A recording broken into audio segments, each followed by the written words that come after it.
My colleagues are going to introduce themselves. Good evening, Mr. President. Good evening. Ayub Abdikadir Abdi, Citizen Television and Royal Media Services by extension. Thank you. Thank you, Abdi. Hujambo Rais na hamjambo wa Kenya. Jina langu ni Nancy Okware kutoka kwenye shirika la utangazaji humu nchini KBC. Hujambo Rais. Sijambo. Jina langu ni Daniel Kitu kutoka K24, shirika la Media Max Network Limited. Thank you, Daniel. Good evening, Mr. President. Good evening. And good evening, Kenyans. My name is Eric Munene from Cape Media, comprising of TV47, Radio 47, and TV47 Digital. Thank you very much, Eric. Masalheri Mheshimiwa Rais na Wakenya hamjambo. Mimi naitwa Lofty Matambo kutoka NTV chini ya shirika la Nation Media Group ambalo pia liko na uchapishaji wa magazeti kadhaa ikiwemo Taifa Leo na The Daily Nation. Asante kwa kutualika. Karibu sana Lofty. That's a very interesting name. Asante. He's representing the lofty idea. Mr. President, you look well. And people who've been commenting, one of the first questions that we're told to ask you is, ask the president, what's his exercise regimen? Or is it diet? Well, I have, I had an original, fit that ran amok the last 1.5 years or 2 years because we went into elections. And when you have elections, you have a lot of pressure. Sometimes you take out the pressure on food. And you have to do this and that, and you don't have time to go exercise. And sometimes you eat because you don't know when you will find the next meal. So sometimes you overeat. So I decided to cut it down because ile kibarua niko nae si kidogo. So you need to be alert. Ndio kazi iweze kusonga. Asante sana. Our first topic for tonight is on the state of the economy, the cost of living, and of course Kenya Kwanza's first budget. My colleague Ayub will take the first question. Excellency, Mr. President, I want to take you back to what you said on the 26th of July, 2022, during the presidential debate. Yes. Before the elections. To quote you said, we can limit the taxation on fuel. Take, for example, VAT, which you said, I think we need to rethink about it. That was the UDA presidential candidate. President William Ruto, months later, is proposing to Parliament to raise it to 16%. Why the double speak, Mr. President? Thank you very much. Let me start this way. And allow me to give you a bit of context. When I came into office, I did 3 things the first day in my office that I had committed to the people of Kenya. Number 1, I made sure that both operations that were unnecessarily moved from Mombasa were returned. Number 2, I made sure that our police have financial independence. Number 3, I appointed the judges that were supposed to have been appointed, and I committed that I will expand the budget of the judiciary. If you look at the budget this year, we have added an extra 4 billion shillings to the judiciary. When I came into office, I found a huge crisis of fuel. In fact, before even I came here, immediately the results were announced. Amongst the first people to come and see me were oil marketers. And they told me, we are in a crisis. We are going to have a stock out because we cannot have fuel. Government has told us to sell fuel subsidized, but they haven't paid us. The government owes us 65 billion. So that whole subsidy story you hear, it was just a pledge. So I found that we had a 65 billion shilling subsidy to pay.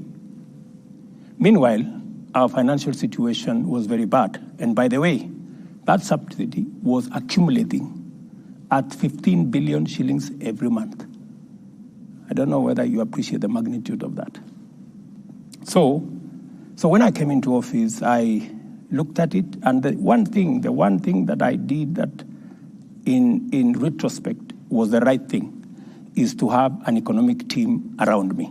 So we sat down, we went through the numbers, and finally we discovered that there wasn't actually a fuel problem. It was a misdiagnosis. The problem was an economic and much more a dollar problem, because there was fuel that had come, but the oil marketers could not find the dollars to go and buy, because government was maintaining an artificial, rate. So there were two parallel rates. There was dollar by government, which said was 120, and there was another, if you really wanted to buy the dollars, you had to go and get it at 128, thereabout. So what did we do?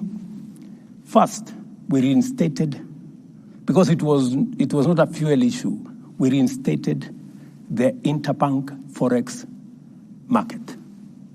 What did that do? The spread that was between 12 and 15% has now shrunk to between 2 and 3 shillings, or difference. That is point number one. Number two, we went and negotiated for credit on all our petroleum products. So we've negotiated 6 months to ease the pressure on the dollar. In fact, many importers were finding it difficult to get dollars to import raw materials. We have since sorted out that problem. The liquidity around the dollar market has improved. Okay. We've allowed the dollar to find its own level. We are not artificially managing the exchange rate, because managing it artificially costs us money. So we have an issue there. So when I came into office also, I found that we had commitments of 900 billion Kenya shillings on the roads. 900 billion. I have tried to work with the various departments, Kera, Kura, Kenha, to try and understand how do we manage this 900 billion. We've tried to cut it down. We've tried to stop some of the roads that have not started. We've died. But we still remain with close to about 680 billion that we have to manage. If I have to complete these roads, I need extra money to do it. And every place I go, I was yesterday in Nyandarua. Communities, people, leaders tell us, we need a road here, Mr. President, we need a road here. We need to finish the Baumau roads. You need to finish this. You need to do this. We need an extra road. They were even telling me there's a road called Kinamba to some place. So that whole equation changed. But what have I done? I have said yes, we're going to increase the VAT by 8% for two reasons. Number one, because having differential rates, one at 8%, others at 16%, poses a problem, an integrity problem. People use it as a loophole to manipulate numbers, VAT in, VAT out. So the advice that my economic team working with Treasury gave was we must eliminate this loophole that people are exploiting, number one. Number two, this 8% that we are adding is going to give us about 50 billion shillings. It will begin to deal with the problem of roads across the country. Okay. But what have I done to balance it out? Because I made a commitment that we need to relook, right? I have removed on the same fuel, as we add 8%, I have removed road 3.5% road development levy from fuel. I have removed 2% of IDF on the same fuel. And to balance it out, because it is the same Kenyan who is going to pay from their pocket. I have removed VAT 8% on gas. And I have removed other taxes that I'm going to explain to you. About 14 other taxes that I have removed to try and even so that we have a balanced budget. Okay. We'll talk about the other taxes as proposed in the finance bill, which will come before Parliament. But you have mentioned that there is a team of economic advisors. You're right. David Day has been in your campaign team throughout the campaign before the elections. So is the current National Treasury Cabinet Secretary, Professor Njuguna Ndung'u.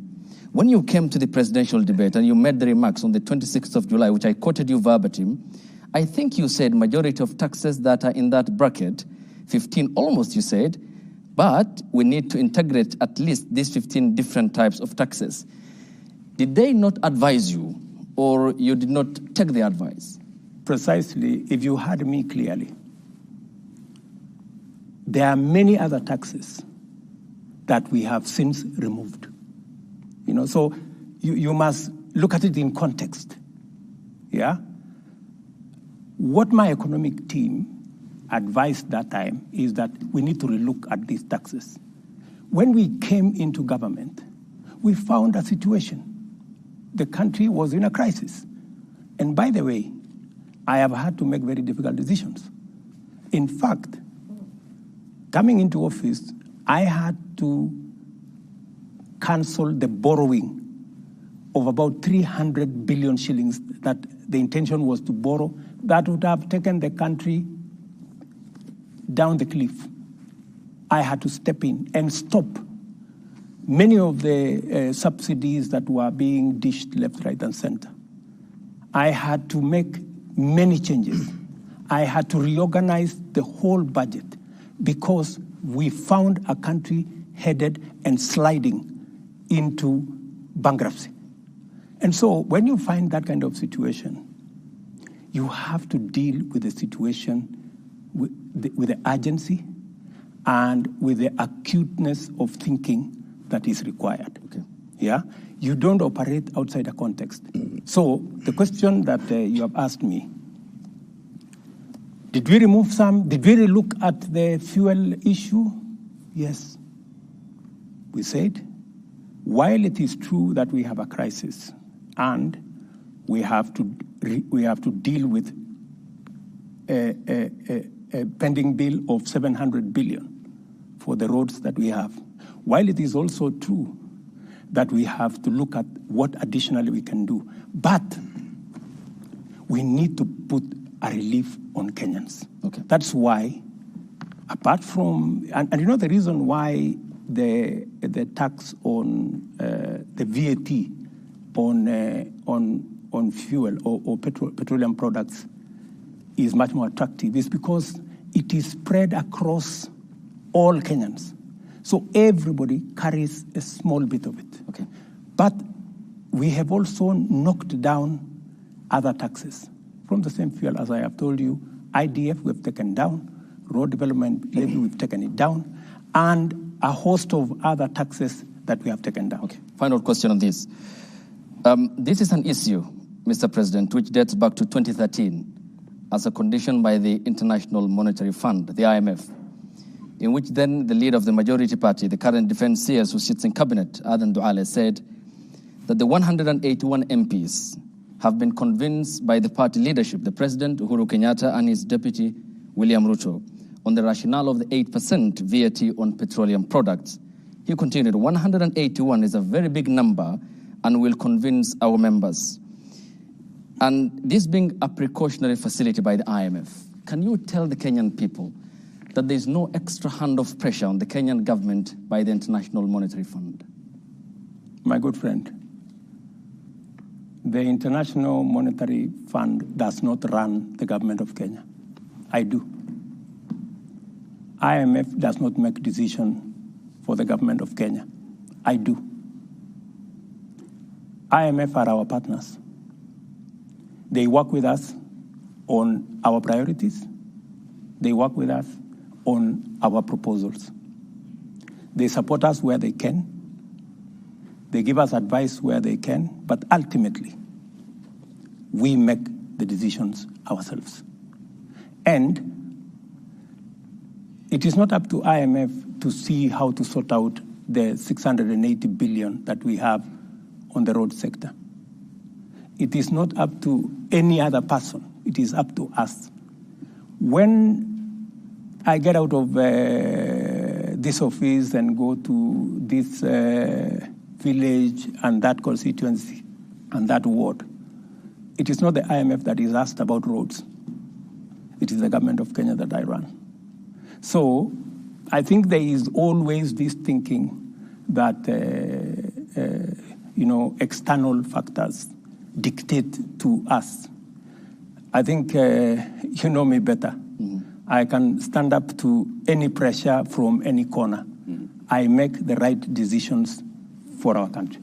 Your Excellency, you said, and this is not just today, even previously, that the Jubilee handshake administration went on an irresponsible borrowing spree.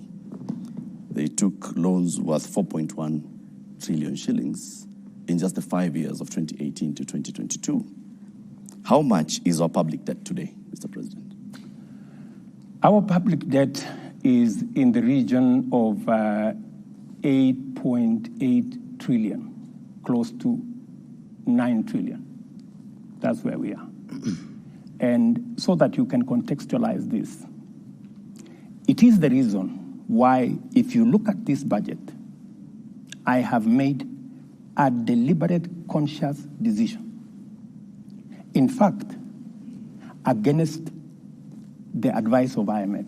IMF actually wanted us to borrow slightly more. I told them no. I told them no, we're not borrowing. And that is why, if you look at the fiscal deficit, the money we are borrowing, we have reduced it from 1.1 trillion last year to 630 billion this year. We have reduced almost 500 billion because I am conscious that we are not in a good place. I am also aware what is happening to other countries. There are countries in our continent that have defaulted in their payments. When I am president, Kenya will not go that route.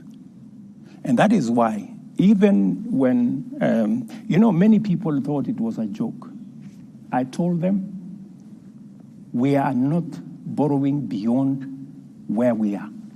So how much are you planning to borrow in this year? That is why, Latif, you saw there was a delay of salaries for about 2-3 days, in April. Yep. Yes. Because, some characters thought that I was joking. I told them, listen, we're going to live within our means.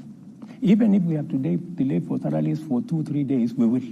So that people begin to internalize that we cannot continue borrowing. And let me tell you, I have had many people say, you can't tax there is no country that can tax itself into prosperity. That is correct. Yeah? But you cannot accumulate debt into bankruptcy as an option. It cannot be an option, right? And there is a question I want to ask my fellow countrymen and women. Are we overtaxed? That is the question that we need to ask. And I want to answer that question. Yeah. Are Kenyans overtaxed? Let me give you the statistics. OECD countries, OECD countries, the tax as a percentage of GDP, the average is 34% of GDP. 34%. You have from Turkey, which is 22% of GDP, to France, which is 45% of GDP. Okay? Let's leave the OECD. Let us come to our continent. Our peers, South Africa, Tunisia, Morocco. They are between 23 and 28% of GDP. Tax as a percentage of GDP. Where is Kenya? Kenya is at 14%. Kenya is at 14%, meaning we are paying half in terms of tax what our peers in our continent are paying. And you see, society is reflected by the quality of public goods, roads, hospitals, schools, water. That is what a society is measured. If you will find that if you don't have working schools, if you don't have no running water, if you don't have good roads, you cannot, what kind of society are you? So the big question, and I want to tell my countrymen and women, please, we are not overtaxing ourselves. In fact, if we were to match our peers, my intention is to take this slowly, the way Mwai Kibaki did. When Mwai Kibaki came into office, we were collecting about 220 billion. By the time he was leaving in 10 years, we were collecting almost 1 trillion. He had moved it 4 times, right? Yep. Now we are at 14. If you look at the budget this year, I want to move it from 14 to 16% of GDP. By God's grace, maybe next year, 18, maybe like that. Yeah. Because we have to be realistic, you know? If we do not pay taxes, we cannot be like the countries we want to be. We want to be in their shoes. We will be going backwards. So the real cardinal, because, and I want to tell my good friends, you know, it's good to have information. Because I hear many people are saying, oh, you know, we are being overtaxed. The real issue is that our tax as a percentage of GDP, if we manage to get this finance bill through, we will move from 14 to 16. We will still be way below what our peers are. I want to come back onto the issue of debt because, I mean, it's also influencing how much you want to spend in the next financial year and raising revenue to repay this debt. 1.2 trillion shillings, if I'm not wrong, is our debt bill in the next financial year. And if you just look at how much we are paying in terms of debt, and then you look back at that close to 9 trillion shillings that has been borrowed in the last 10, 15 years, questions are, where has that money gone? And so I want to ask you, Mr. President, do you feel that the money that has been borrowed has actually gone to be value for Kenyans? I do not want to point fingers at no administration. I do not want to say what happened in the last administration. I have said enough of it. I just want to speak to the present and to the future. And I want to tell my countrymen and women that I want to be held to account. I am ready. That is why I believe in accountability. For the first time, I am the one who pushed for the change of standing orders so that ministers of my administration can go to parliament and ask questions because we want accountability. As we talk, I am pushing so that we have an office in parliament of the leader of opposition funded by the government of Kenya to make sure that public resources are being used appropriately. And I like what you're saying. That is exactly what I want because I want, as I collect taxes, as the people of Kenya contribute their money as taxes, they must be put to good use. They should not be put in projects like the BBI. Okay. They should not be put in projects like the Azimio thing. They must be put in tangible projects that make a difference in the lives of the people. So with that then, Mr. President, are you prepared in your administration to publish the debt register? Because this is one thing that even the previous parliaments have tried to push. It hasn't been published. To date, we know the figure, we don't know the details. Are you prepared to publish the debt register, audit the debt register, and to hold anybody accountable for any money that may have been borrowed and misappropriated? Why not? When will this happen? Why not? You know, we have, in fact, We already have a bill in Parliament, yeah, for purposes of placing on record any borrowing that is done by the government of Kenya. It must be borrowing that is made available so that the people of Kenya who ultimately have to pay must hold government to account that we are borrowing this money for this purpose, for this purpose, for this purpose. I have explained in this budget the 630 billion which we have to borrow beyond our taxes. I have laid it clearly on how are we going to use it. Where is it going to go? It is not going to go to recurrent budget. It is not going to pay debts. It is going to be invested in production, in making sure that we have fertilizer for our farmers. We have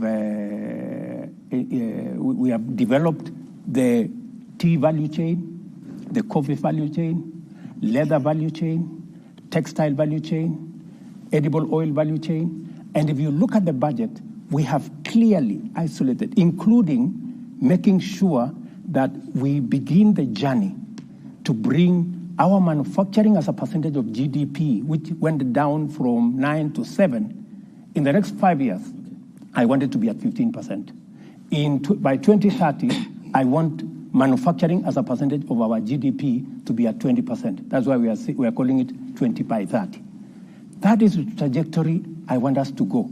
I also want to move our exports. That's why, if you see in this budget, we have many areas where we have imposed taxes. We have imposed taxes on imported fish.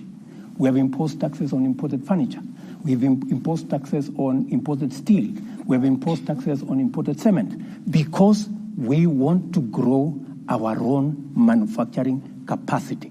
Because by growing our own manufacturing capacity, we create jobs, we create opportunities for work, and we build our own manufacturing capacity using our own products. So I have, with clarity, I can explain where we are going to put every cent. Okay. How we are going to invest in the leather value chain. Mr. President, how we are going to invest in the textile value chain. Nafikiri kwa kufungamana na swali lake nitakuuliza Kiswahili na nitafurahia hapo utalijibu hili Kiswahili. Wakenya wengi wanahisi kwamba Mheshimiwa Rais unazungumza lugha ya mahasla, lakini vitendo vyako na vya serikali yako ni vya mabwenyenye. Hasa ukiangalia katika matumizi. Kwa mfano, ni wiki kadhaa tu, miezi kadhaa iliyopita ilipitishwa kwamba kuna nyongeza ya pesa ambazo zitatumika katika Ikulu, shilingi milioni 93 nyongeza. Ulipokuwa unaingia katika madaraka ulisema kitu cha kwanza utakata bajeti kwa shilingi bilioni 300. Na hii ilikuwa ni kwamba ujaribu kupunguza matumizi ili Mkenya ambaye ni hasla uliyezungumza kwamba ukiweka Biblia chini tu hivi, ikiwa ni tarehe 11 Septemba mwaka jana kabla uapishwe, utaziba mashimo yote ya makateli na kila kitu kitakuwa shwari. Lakini swali ambalo leo Mkenya anajiuliza ni kwamba hakuna pesa ya kuweza kuwaajiri walimu zaidi, haswa wa shule sekondari junior ambao sasa hivi kuna upungufu wa karibia 1048. Hakuna pesa ya kulipa madaktari kwa wakati ufaao. Kaunti ya mwisho kutaka kugoma ni kaunti ya Kisumu. Hakuna pesa ya kuongeza fedha haswa katika kaunti. Kumbuka kwamba ni maseneta wako katika ambao wanaegemea upande wa Kenya Kwanza waliangusha ule mswada wa kuongeza fedha hadi kufikia shilingi bilioni 407, wakaishukisha hadi 385. Hakuna pesa za hivi, lakini kuna pesa shilingi milioni 459 za kulipa makatibu waandamizi CAS 50 kwa kila mwaka katika serikali yako. Je, unazungumza lugha ya mahasla ama unawapaka mafuta kwa mgongo wa chupa Rais? Sizungumzi lugha ya mahasla peke yake. Natekeleza hii budget. Hii budget unaona hapa ni budget ya mahasla.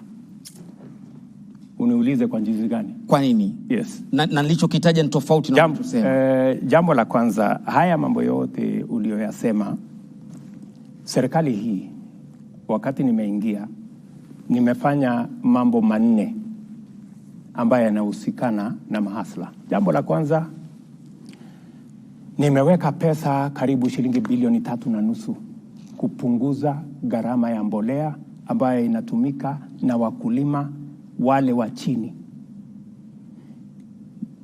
Kufikia sasa, serikali imesajili wakulima 4.5 milioni, karibu 5 milioni.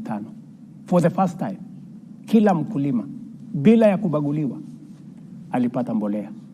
Leo tumeongeza sehemu ya kuzalisha chakula kwa ekari 1,200 kwa sababu ya incentive ambayo tumetoa kama serikali.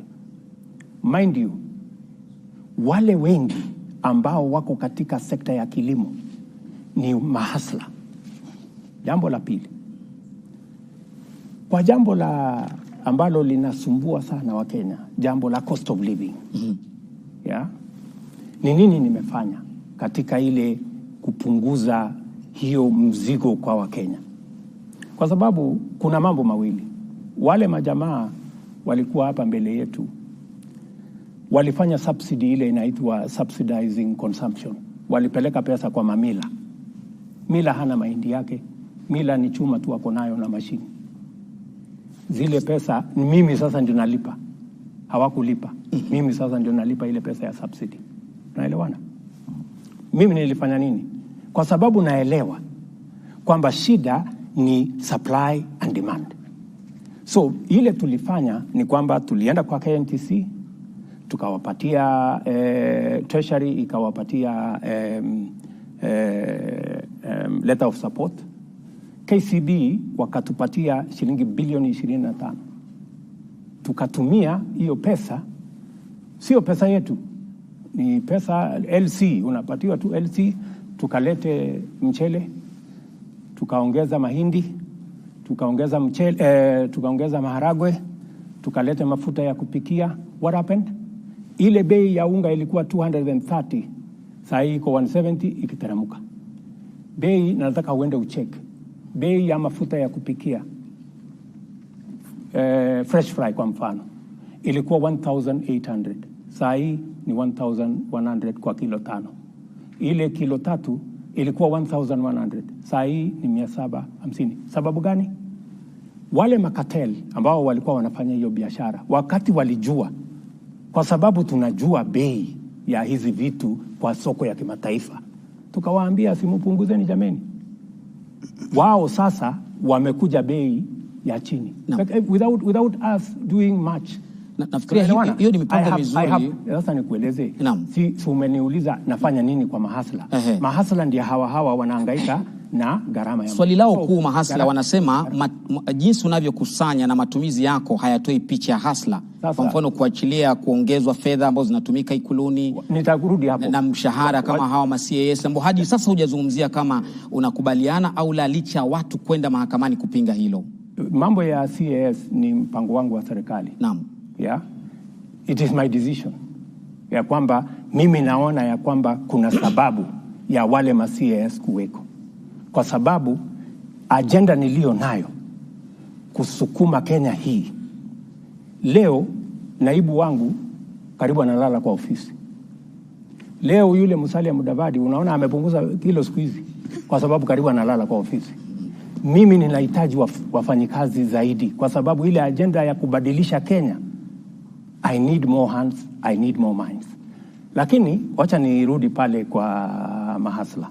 Wewe umesema ya kwamba ati mambo ya walimu. Je, wewe unaelewa ya kwamba serikali hii imeajiri walimu 35,000 yenye haijawahi tangu Kenya iundwe? There has never been one hiring of 35,000 teachers. Lakini wanasema bado JSS madarasani hakuna walimu.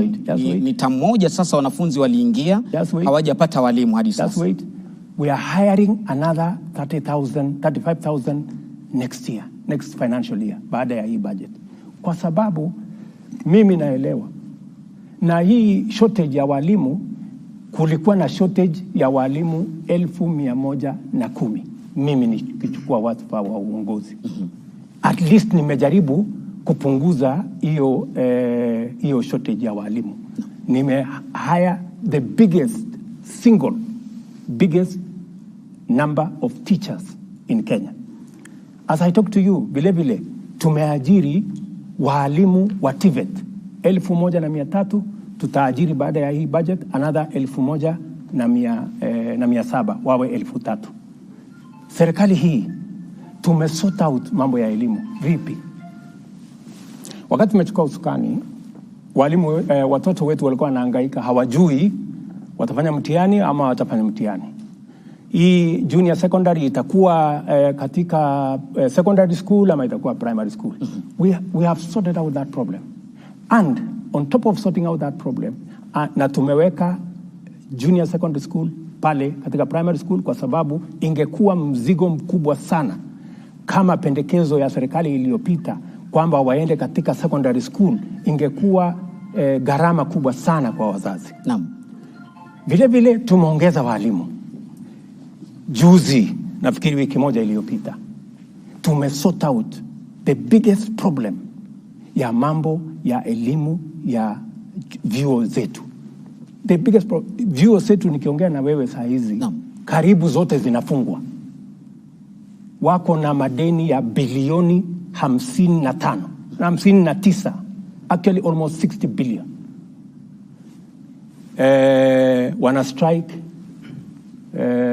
Wale wahadhiri ama lecturers wamegoma, hawajalipwa. Nani hajalipwa? It has taken my administration to sort out, kwa sababu wale wote wamekuwa wakikimbia kutoka changamoto hiyo kwa miaka 20. But I want to tell you, we have put our education system now on sound footing. We have sorted out the JS, the junior secondary as a topic by itself.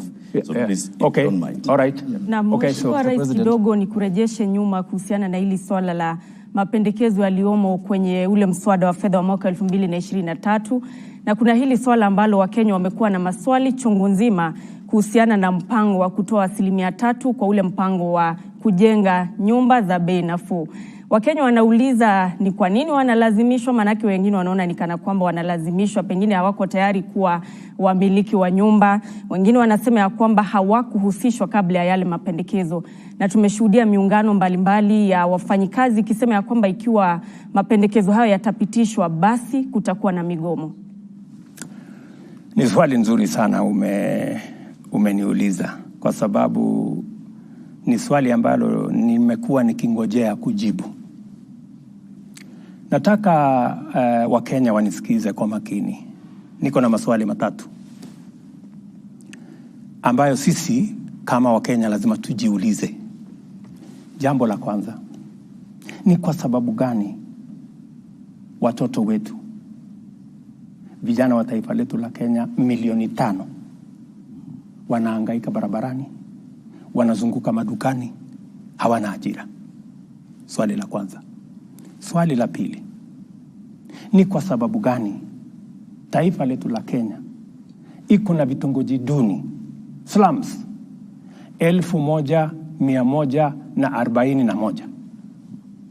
Wakenya milioni 6, ndugu yangu Abdi, milioni 6 wanaishi katika vitongoji duni. Hakuna maji, hakuna choo, hakuna barabara. Kenya yetu hii milioni 6. Why?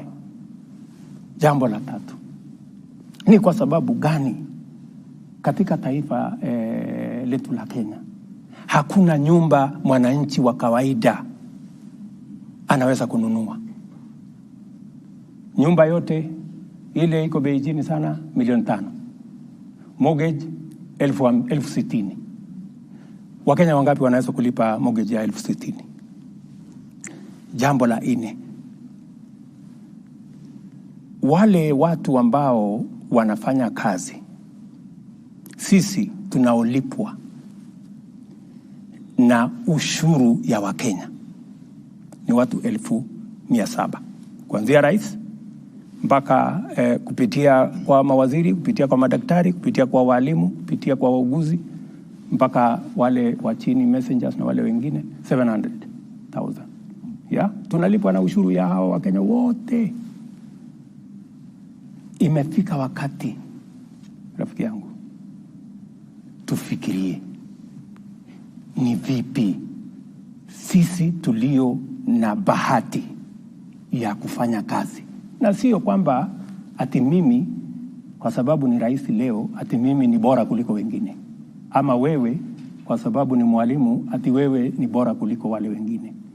Ile kazi mimi nafanya kama rais, na ile kazi mwalimu anafanya, na ile kazi daktari anafanya, kuna Wakenya zaidi ya 5,000 6,000 wanaweza kufanya hiyo kazi.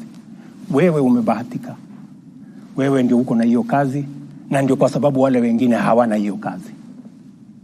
So ile swali lazima tuulizane ni kwamba mpango ambao utatupatia sisi nafasi ya kuajiri watoto wetu, ya kutoa aibu ya hawa watoto wetu wanahangaika barabarani, wanahangaika madukani, ndio wale wameingia kwa ulevi, ndio wale wameingia kwa madawa, ni nini tutafanya?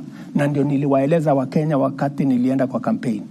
Niliwaambia Wakenya, nchi zingine, China, Singapore, Korea, ile wamefanya, wameweka mipango katika labor intensive infrastructure programs.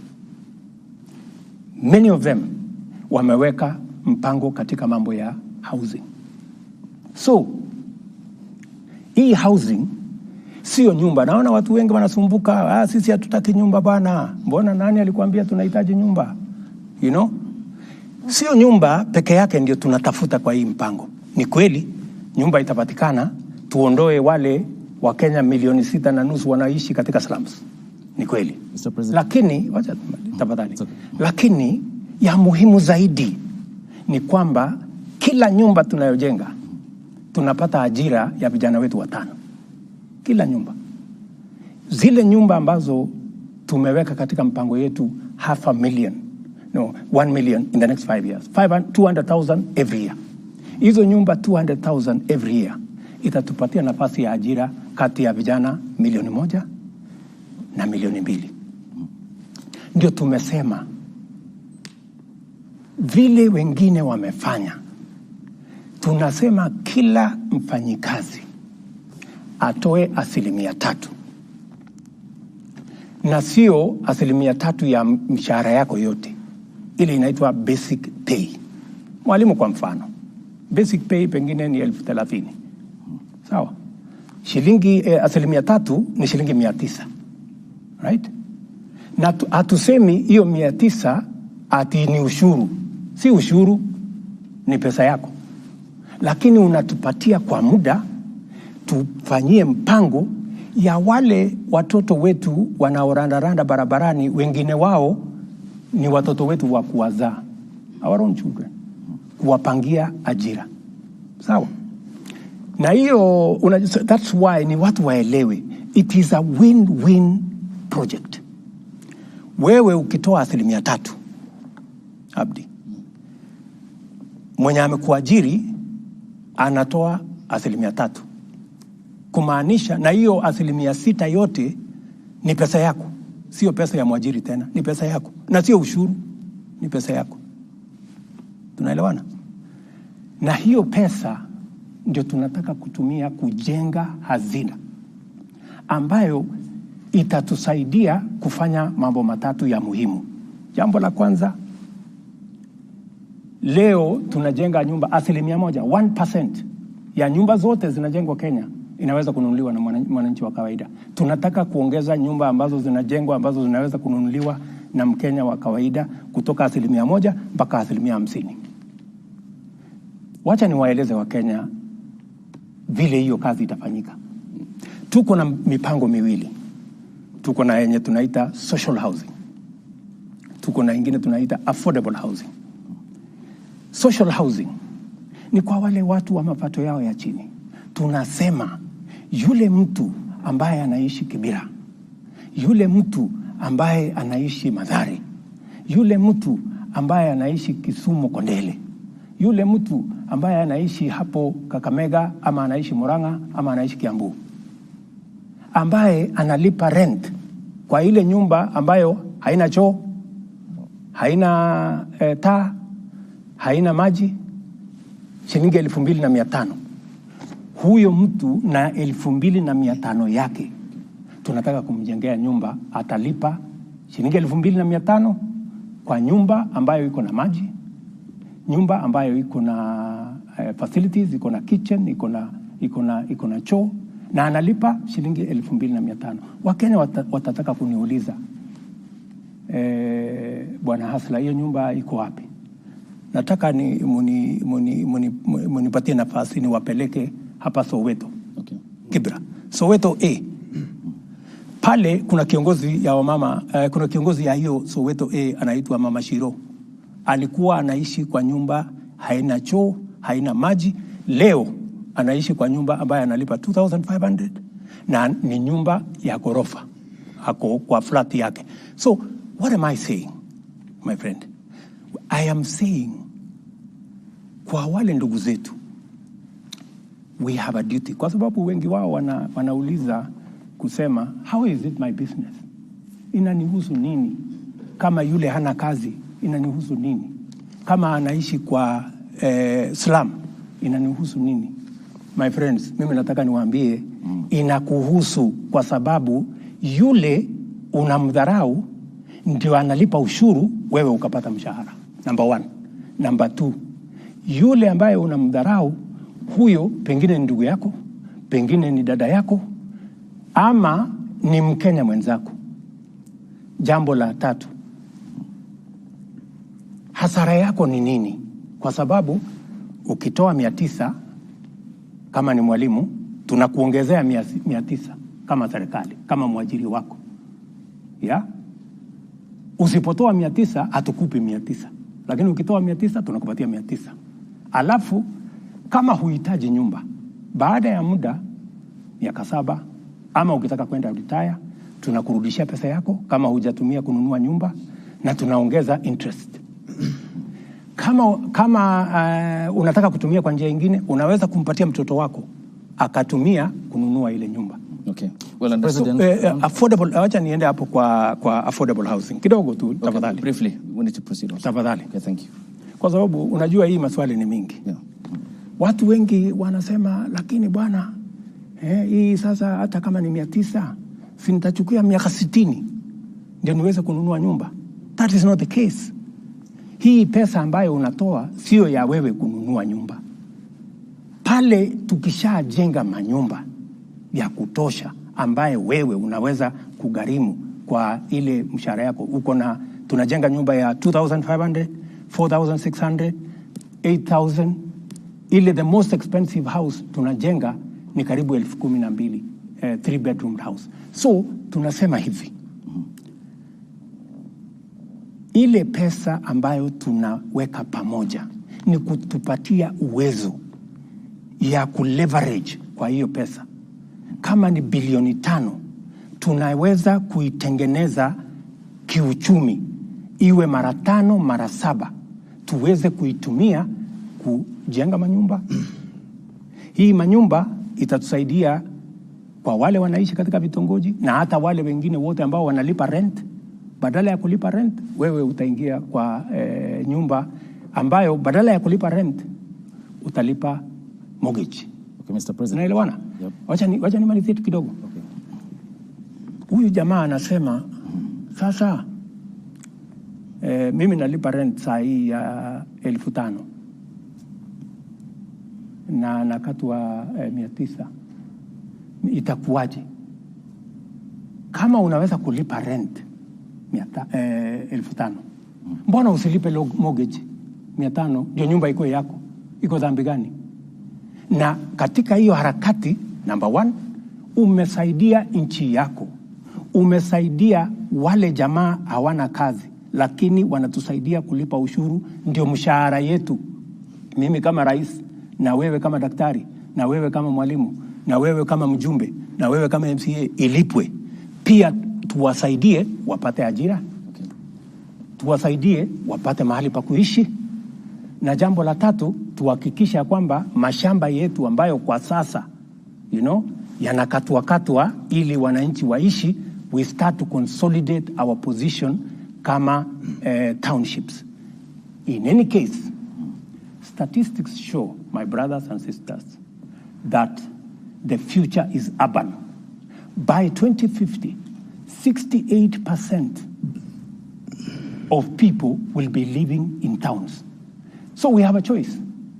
Are they coming to live in slums when they come to, because they will come? Okay. Or are they going to live in decent houses? Thank you. Mr. President. And if they are going to live in decent houses, you know, we have to engage in this win-win program. Okay, in Mr. this program, just allow me 1 minute. In this program, because it is very important to me, and it is very important to every Kenyan, and I want every Kenyan to understand why they have to contribute 3% of their salary.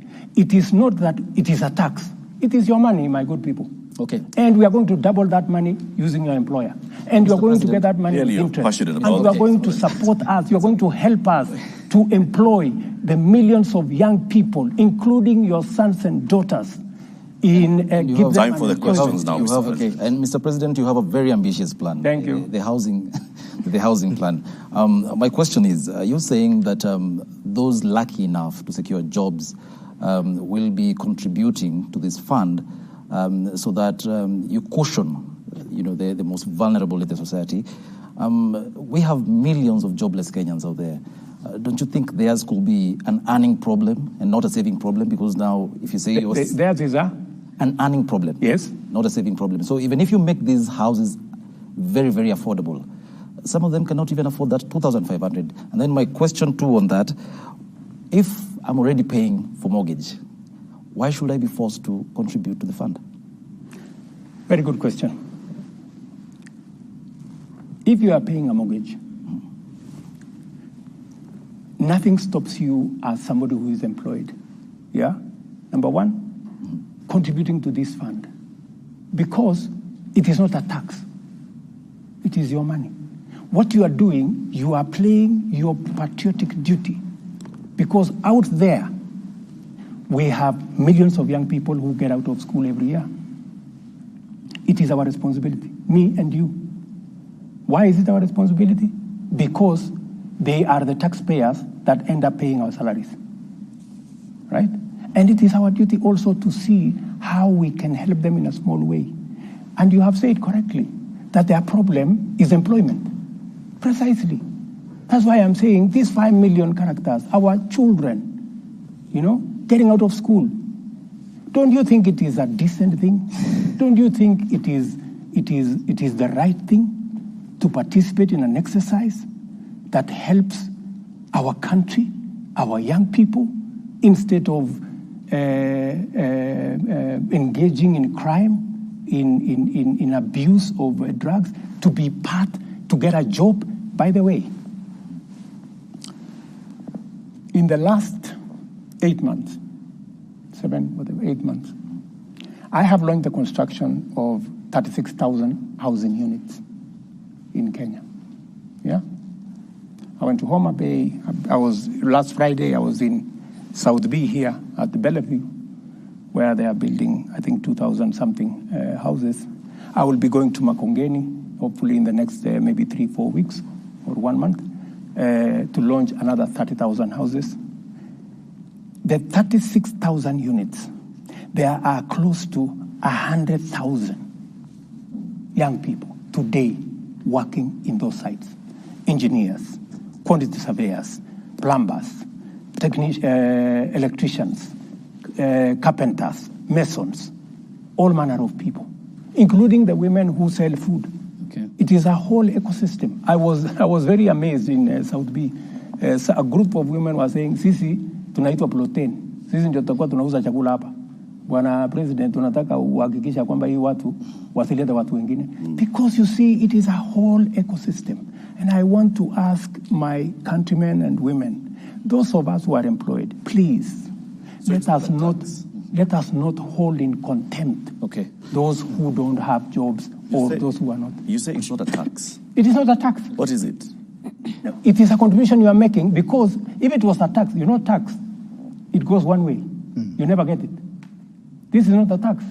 Okay, why it is your money. Okay, why then, Mr. President, if it's not a tax, if that bill hypothetically say is passed by the National Assembly, it's legally binding? Yeah, of course. It's not a tax, you said. It is not a tax. Why would I contribute? And if I don't want? That's what the law says.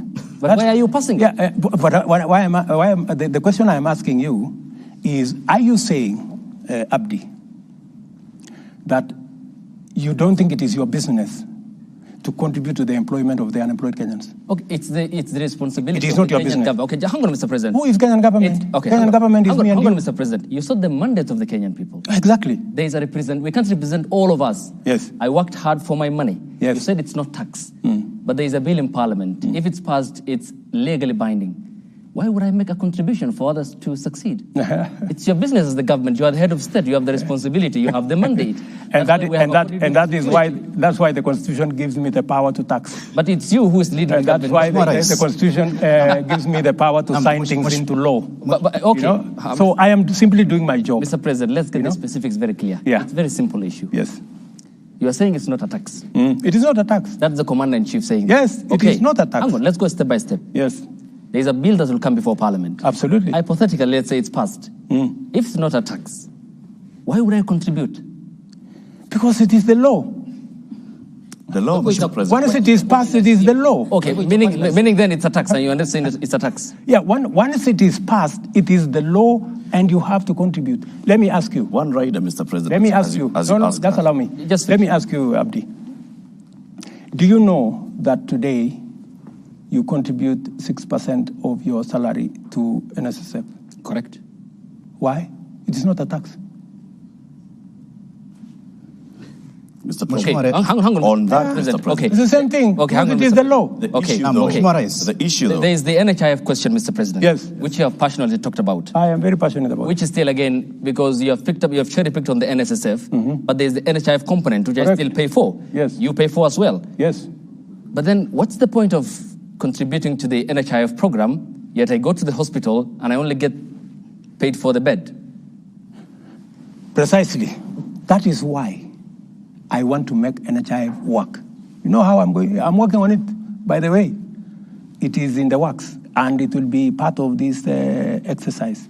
What I have done on NHIF, and I have a good history, long history with NHIF. When we came into office in 2013, there were only about 3 million contributors on NHIF. And by the way, NHIF works. I was in Thika, Kenyatta Referral Hospital. Teaching and Referral Hospital. Teaching and Referral Hospital. And the doctors there spoke about NHIF in a way that inspired me. How NHIF have helped many people who would otherwise have not been able to get medical service. What I'm doing with NHIF is exactly what I said. And by the way, Hussein, Ayub, Abdi. By the way, this housing plan, I talked about it in the campaign everywhere. And I promised the people of Kenya, if you elect me president, this housing thing, I am going to use it to get jobs for our young people and to remove Kenyans from slums. So it is not something that I arrived in office and I started. If you read the manifesto of Kenya Kwanza, it is a big chapter. In fact, I was asking some of the MPs that were trying to say, I asked them, when me and you were standing on the podium and told the people of Kenya, elect us, we are going to arrange for housing so that you thought it was a joke. It was not a joke. Na Mheshimiwa Rais, tukisalia katika... that's where we are, Abdi. Hapo ndio tuko. Okay. Na Mheshimiwa Rais, tukisalia katika swala hili la gharama ya maisha, lakini katika mada tofauti. Ndio. Umezungumza kuhusu kuondoa ushuru kwa gesi. Na mwezi Februari uliwaambia Wakenya kwamba itakapofika tarehe mosi mwezi Juni, bei ya gesi ya mtungi wa kilo 6 itapungua kati ya shilingi 300 na 500. Hivi sasa Wakenya wanasubiri siku 15 kutoka sasa. Wanataka kufahamu iwapo mipango yote iko line ikifika tarehe 1 mwezi Juni watakapoenda katika maduka haya ya kununua gesi wataipata gesi hii kwa kati ya shilingi 300 na 500. Lazima kwanza tupitishe hii kwa budget. Sio lazima tutoe gharama ya tuondoe. Kwa sasa hakuna njia ya kuondoa ushuru mpaka budget ipite. Kwa hivyo huwezi kuhakikisha kwamba ikifika tarehe 1 Juni. Tarehe 1 Juni haiwezekani. Mpaka pengine kama ulivyosema awali. Mpaka tutapitisha hii mswada pale bunge ndio tuweze kuhakikisha kwamba tunateremsha hiyo bei. Kwa hivyo ni muhimu kwamba Wakenya kuna mabadiliko. Kuongeza kwa, kama tungepitisha hii jambo kwa supplementary budget June ingewezekana, lakini tulijaribu kuisukuma kwa supplementary budget, ikawa haiwezekani kwa sababu ilikuwa inatubidi tubadilishe sheria fulani ndio tuhakikisha kwamba hilo tendo inafanyika. Sasa tumeipanga vizuri. Tumehakikisha ya kwamba hiyo iko katika budget yetu, umeona waziwazi, na vile vile tumesema tutachukua ile pesa ambayo tunatumia tunaokota ushuru kutoka mambo ya kerosene, tutaitumia kusecuritize, ndio tupunguze gharama ya mtungi ya gesi. In fact, tunaongea na market. Saa hizi nikiongea na nyinyi, tunakimbizana na wale watu wakora ambao wanauza gas kinyume ya sheria. Tunakimbizana na hawa vibaya sana, kwa sababu we have to remove all the illegal fillers because they are destroying this market and they are undermining our efforts. Na unaweza hakikishia Wakenya kwamba budget tukipitisha bei yake itakuwa kati ya shilingi 300 na 500. Tutapunguza gharama ya gesi kati ya shilingi 300 na 500 kwa mtungi. Kwanza mtungi, wacha gas. Ile tunapunguza kati ya shilingi 300 na 500 ni mtungi yenyewe. Ndio sasa uongeze gesi ndani yake. Lakini mheshimiwa, ukiwa Samburu, nakumbuka vizuri sana ulipotoa tangazo la kwanza, tena baadaye katika ukumbi wa mikutano ya kimataifa na akina mama hapa KICC, hukutaja masuala ya kwamba lazima mswada wa fedha wa mwaka 2023 upite kwanza. Ulitangaza tu waziwazi kwamba utapunguza na itakuwa ni hewala kwa kila Mkenya. Sasa mimi nataka nikuulize wewe, hii ni nchi ambayo inafuata sheria. So umesikia huyu bwana akiniuliza utafanya ni kwa sababu gani? We are a country governed by the rule of law. Nimekueleza kama tungepitisha hiyo mswada kutumia supplementary budget mwezi wa 6 ingewezekana. Lakini kwa sababu hatukupitisha, tutapitisha sasa katika budget yenyewe. Baada ya hapo hiyo gesi itapatikana. Kutokana na mabadiliko haya utaomba Wakenya radhi? Kwa nini? Ambao walikuwa wanategemea kwamba ikifika tarehe mosi wewe ndio uko na shida na mimi. Wakenya hawana shida. Okay, Mr. President, let's finish up on this. I'd like us to move to the next issue, Mr. President. Thank you very much. We've spent quite a bit of time on the first topic. Yes. Because, of course, it's the hot topic in the country. Let's go to another hot topic, Mr. President. And this is on the matter of security and religious matters. Lofty. Shukran sana. Mheshimiwa Rais, swali la kwanza kuhusiana na masuala ya usalama wa taifa ni kiazi moto na donda ndugu ambalo limechipuka katika eneo la Malindi kule Shakahola katika msitu ule wa Chakama. Kufikia sasa ama kufikia jana, tangazo lilotolewa ni kwamba iliripotiwa Wakenya 610 hivi hawajulikani waliko. Wakenya 201 na zaidi wamefariki, wengi wao wakiwa ni watoto. Na swala hili si geni ama halikuchipuka tu mwezi jana ambapo wanahabari walitangaza, lakini mhusika mkuu ambaye ni Paul Mackenzie alipoondoka Furunzi Malindi kuelekea Shakahola ulikuwa mwaka 2019, mwaka 2020 Mheshimiwa Rais, mwaka 2021 serikali kimya, mwaka 2023 hadi wanahabari walipotangaza, na maafa ndio haya. Wewe kama amiri jeshi mkuu ambaye unakaa katika kamati ya usalama na kupewa kinachoendelea na ujasusi wote, huoni kama umewafeli Wakenya? Na Wakenya wamenituma nije nikuulize, kwa sababu ya idadi hii, basi unapaswa kuwaomba msamaha leo kabla kujibu swali lolote la Shakahola mbele ya wanahabari hawa. Unaweza kuomba msamaha wa Kenya kwa kupoteza nyoyo 200 na wengine 600 hawajulikani waliko? Pale kuna utepetevu katika upande wetu wa serikali, na inapaswa mimi niombe msamaha, kwa sababu Wakenya 210 tayari wamepatikana katika makaburi. Tuko na shirika la upelelezi, tuko na shirika la ujasusi, tuko na askari polisi, tuko na assistant chief, tuko na wazee wa nyumba 10, tuko na wale wote ambao wako kule. Hapo kumetokea makosa, na siwezi kusema ya kwamba kuna vile tunaweza kukwepa lawama. Tuko na makosa, na kwa sababu kuna makosa, ni vizuri tuwaombe Wakenya msamaha kwamba jambo hili lilitendeka tukiwa na serikali. Nikishasema hivyo, huyu bwana Mackenzie na wenzake alishajulikana kwamba kuna jambo lenye dosari anafanya. Ameshikwa akapelekwa kotini, kotini ikamwachilia. Ameshikwa tena akapelekwa kotini, kotini wamemwachilia. Hii safari sasa ameachiliwa, ndio amekuja sasa akaongoza haya maovu akitumia dini, ambaye nilisema leo huyu bwana ni mhalifu kiwango ya gaidi, kwa sababu wale watu maisha ya watu amewaua kwa kutumia dini. Hatuwezi kuelewa ni vipi, lakini nimeambia taifa ya kwamba hii jambo, na ndio nimeweka jopo mara mbili.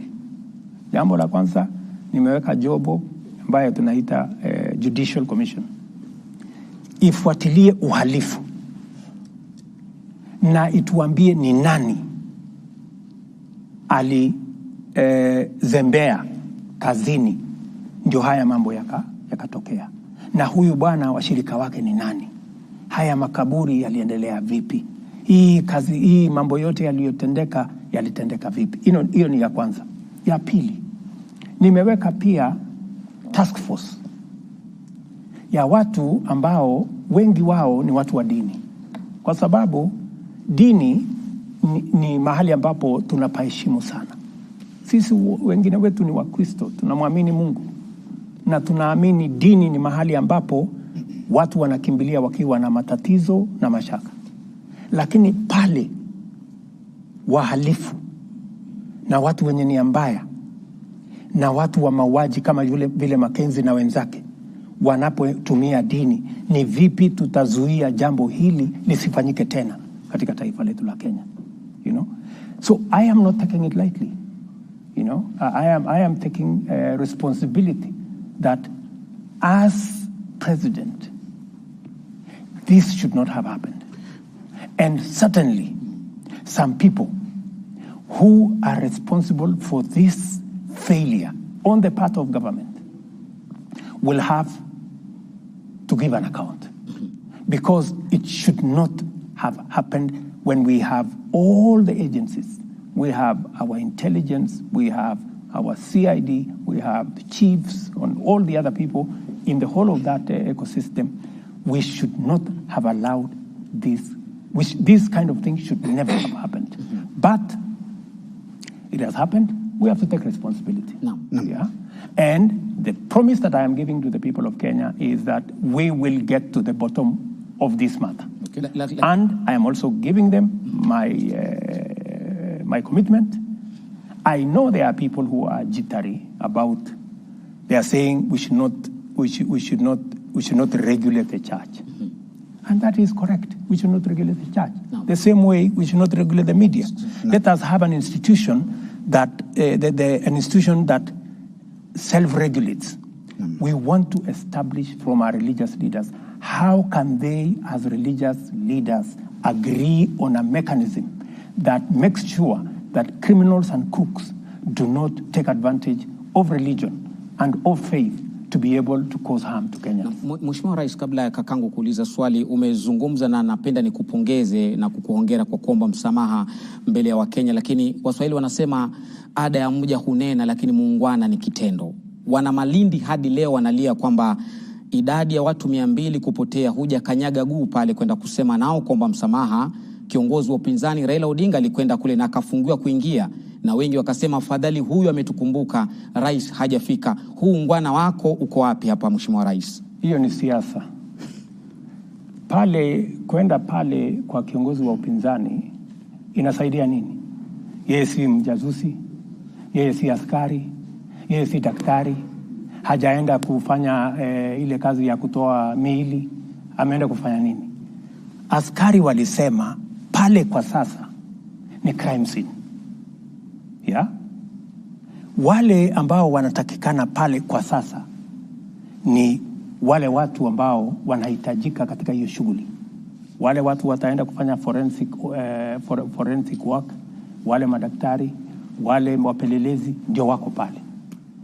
Wakishamaliza ile kazi, yeah, ndio tutapata nafasi. Wakishamaliza ile kazi ambayo inaambatana na sehemu yao kama professionals wa hiyo field. Ndio sababu hata yule bwana aliambiwa, bwana, hapa ni kuna wenye wanakubaliwa kuja hapa kwa sasa. Lakini tumezoea kama Wakenya kila jambo siasa. Unajua sasa mimi nimekuja hapa. Kama huna ya kufanya pale unaenda kufanya nini? You know? Kwa sasa mimi nimechukua nafasi yangu, nimetuma kila mtu. Waziri wangu ambaye ni wa usalama ako pale every 2-3 days he's there. Lakini pia wote kwenda make sure pale mambo ya hayo yote yatakuwa yamemalizika, the place has been declared it's no longer a crime scene, I will go to Malindi. Okay. Na Mheshimiwa Rais, kutokana na uzito wa swala hili la maafa ya Shakahola ambayo kwa kiasi kikubwa sasa yamekuwa gumzo, uliyataja maafa haya sawa na ugaidi ama sawa na tukio la ugaidi. Hata kusema kwamba ni sawa na tukio la ugaidi, uliyasema kwamba huu ni ugaidi. Lakini kulingana jinsi mnavyoendesha taratibu hizi za kuchunguza na mashtaka, hamuonekani kuyapatia uzito ambao unaendana na swala la ugaidi. Kwa nini? DPP amekuwa pale, DCI amekuwa pale, mkubwa waziri mwenyewe amekuwa pale. We have close to, I think, 150 different officers in Malindi. In fact, we transferred all the other officers from Malindi, the ones that were there before, so that we have a clear picture of what to do in that scene of crime. So we have taken it as seriously as it would get. I think my Minister for Interior has been there 5 or 6 times. I have told you he is there every 2 or 3 days. Doesn't that show we take it seriously? I have also appointed a judicial commission of inquiry. I have also appointed a task force to look into all the matters so that we are not only looking at the crime itself. Okay. We have men there doing that. We are also looking at accountability, because that is what the Judicial Commission of Inquiry is going to come with. And we are also looking at how do we prevent this from happening again by appointing a task force. Okay. So if there is something in the level of seriousness, yes, Mr. President, we have taken it very seriously. Mr. President, just to be clear on this, tonight you have mentioned my fellow countrymen and women. Yes. On many occasions. Yes. Your fellow countrymen and women, the Kenyan people, want to understand why the government has locked out the media in Shakahola. Question number 2, because the media has been locked out, your fellow countrymen and women want questions answered. Because you're the commander-in-chief and you get raw intelligence and briefings every morning here at State House. What exactly is the true picture of Shakahola? If it was meant for the media, you know, Abdi, even if you went to Shakahola, would you go and film the graves and bodies that are disintegrated and take it to the people of Kenya? Would you do that as a responsible journalist? There are ethics that guide us. We can't do that. Yes. But why the blanket? There is absolutely media blackout? There is absolutely the scene that is there is not a scene to report. Yeah? The scene that is there is not a scene to report. And my friend, what would be there to hide about graves and dead people? Surely. Tell us the true picture now. Because you get the intelligence, isn't it? I get the intelligence. And you label yourself as But do you know why there is intelligence? Yes.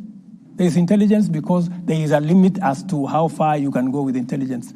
If intelligence was meant for the media, it wouldn't be intelligence. Okay, not the media per se. It's the Kenyan people want answers. But you are the media. Hang on, Mr. President. There is a way I am going to communicate to the Kenyan people when the time comes. It's through us, the professionals in the media. That's why here we are tonight. You speak to the Kenyan people about a raft of issues. Now, the Kenyan people want to understand the concerns that they have about Shakahola. Can't you tell them, the sovereign people of the Republic of Kenya, about the truth? When the time comes for me to speak about Shakahola, I will to the people of Kenya. When is that going to be? As it is, the people of Kenya will get information from the officers on the ground to the extent that that information can be shared. But it is not fair and it is not right, Abdi, for you to tell me that I come and broadcast intelligence information. You know that's not possible. Probably, even if you try how. Mr. President, I just want to ask you this. You receive intelligence briefs, yes, like my colleague Ayub says. We've seen people in this country being profiled on the basis of their religion. I have to ask you this, Mr. President, and I'm sure Kenyans would want to know. You've admitted that there was some complacency from security organs. Had this been done by another denomination, would we be talking about the same thing? Yes, we would. I have always refused the blanket condemnation of any religion. That is why when, for example, Alamin Kimathi was profiled and taken to as a terrorist and taken to Uganda, I am the one who went to speak to Museveni because I know Alamin Kimathi. And it is me going to talk to him. And Alamin Kimathi is a Muslim. I received him here at the airport after he was released. Because we must not allow, the same way I will not also agree that this incident is used against all the churches and all the religion. We must treat this, as I said today, as a terrorist, as a criminal, and he bears individual responsibility. But beyond that, because the name of religion has been used, that's why I have taken the extra step to ask religious leaders. We do not want another incident of this nature. So let us speak to ourselves. Let the church, let the religious bodies, let the Muslims sit down as religious leaders and come up with a self-regulation mechanism, the same way you guys in the media have a self-regulation mechanism, so that you avoid, because there are rogue journalists, true or not true? Yes, they are. They extort money, they do what, and they are reported to the Media Council, your organization, and their steps are taken, right? So we're asking that should be from where I sit, but I am waiting for their recommendation.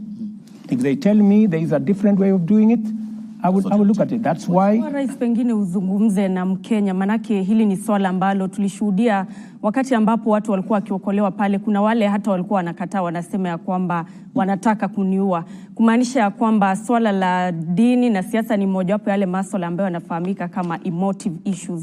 Zungumza tu na Mkenya kuhusiana na umuhimu wa kuwa macho zaidi anapofuata hata dini fulani. Nataka niwaeleze ndugu zangu wa Kenya, tafadhali tuwe waangalifu. Kuna mafundisho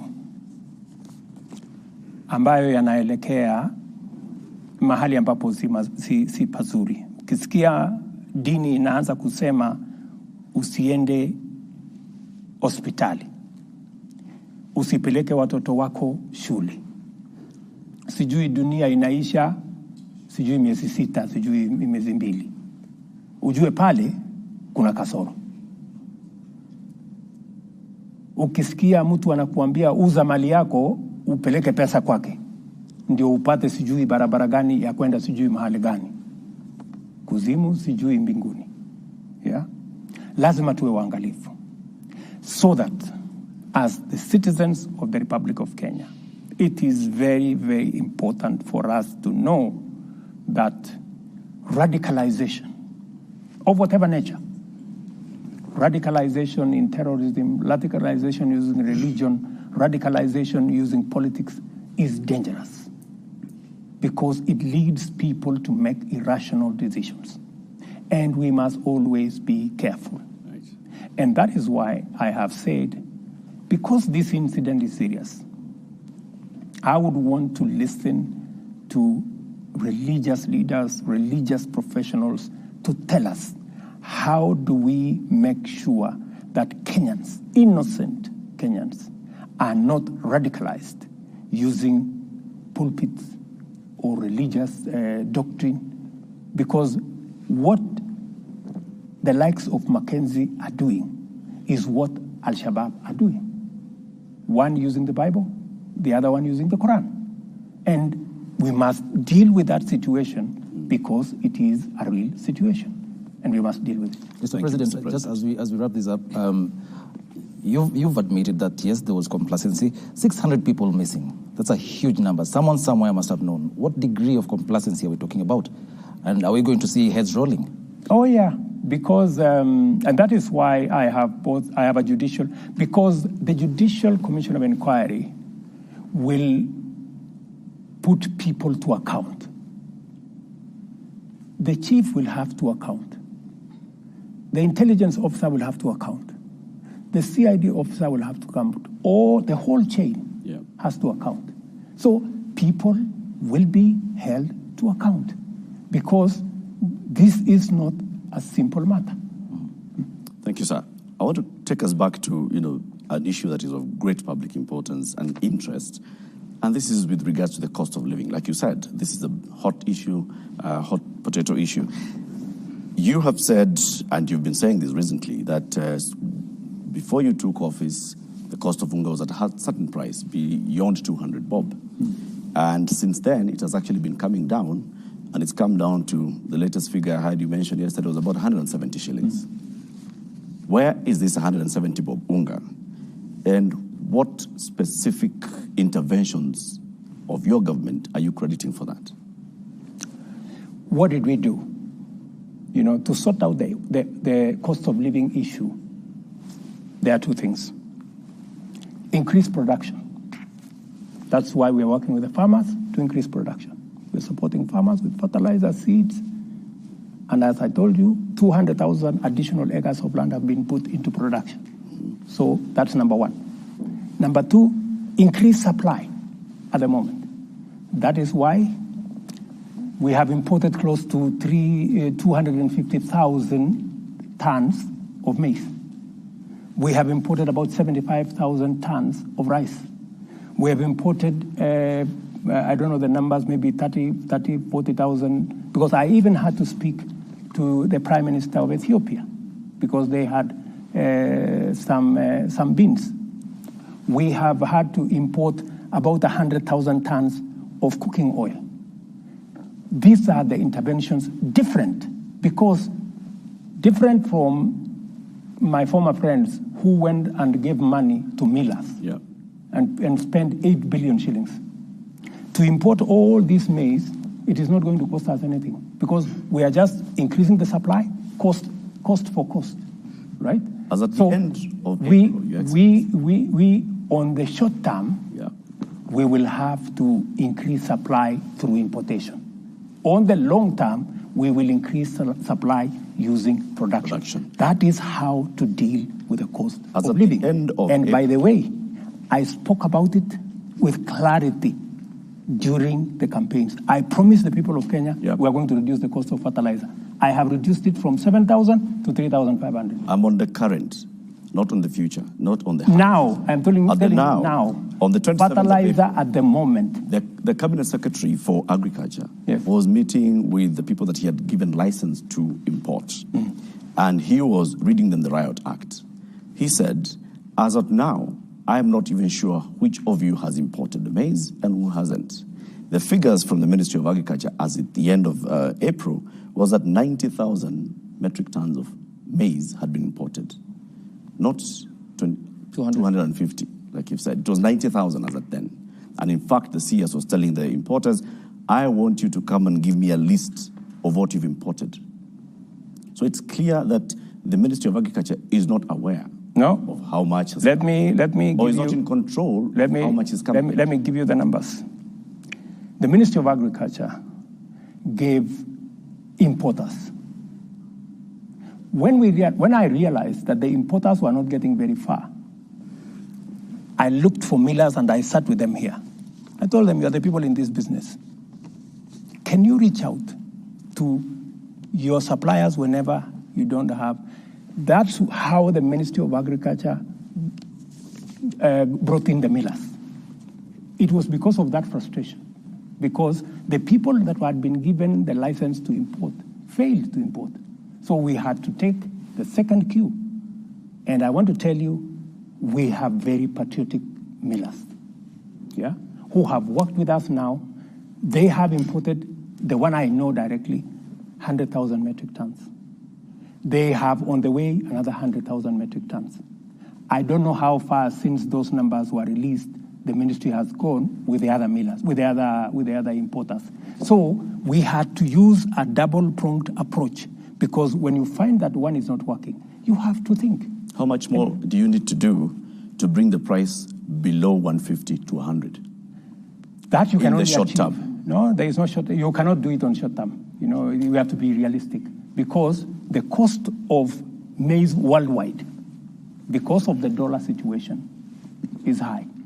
Yeah, the only sure way, my good friend Latif, the only sure way to reduce the cost of living, to reduce the cost of food, is through production. And production, he has a question. Yes, tell me about. Well, Mr. President, there's a survey that was done by the Central Bank of Kenya that shows only 29% of farmers have received the government subsidized fertilizer. We're talking about over 70% of Kenyan farmers who've not been able to get the subsidized fertilizer. We also have issues of decentralization. Some farmers have to travel for long distances.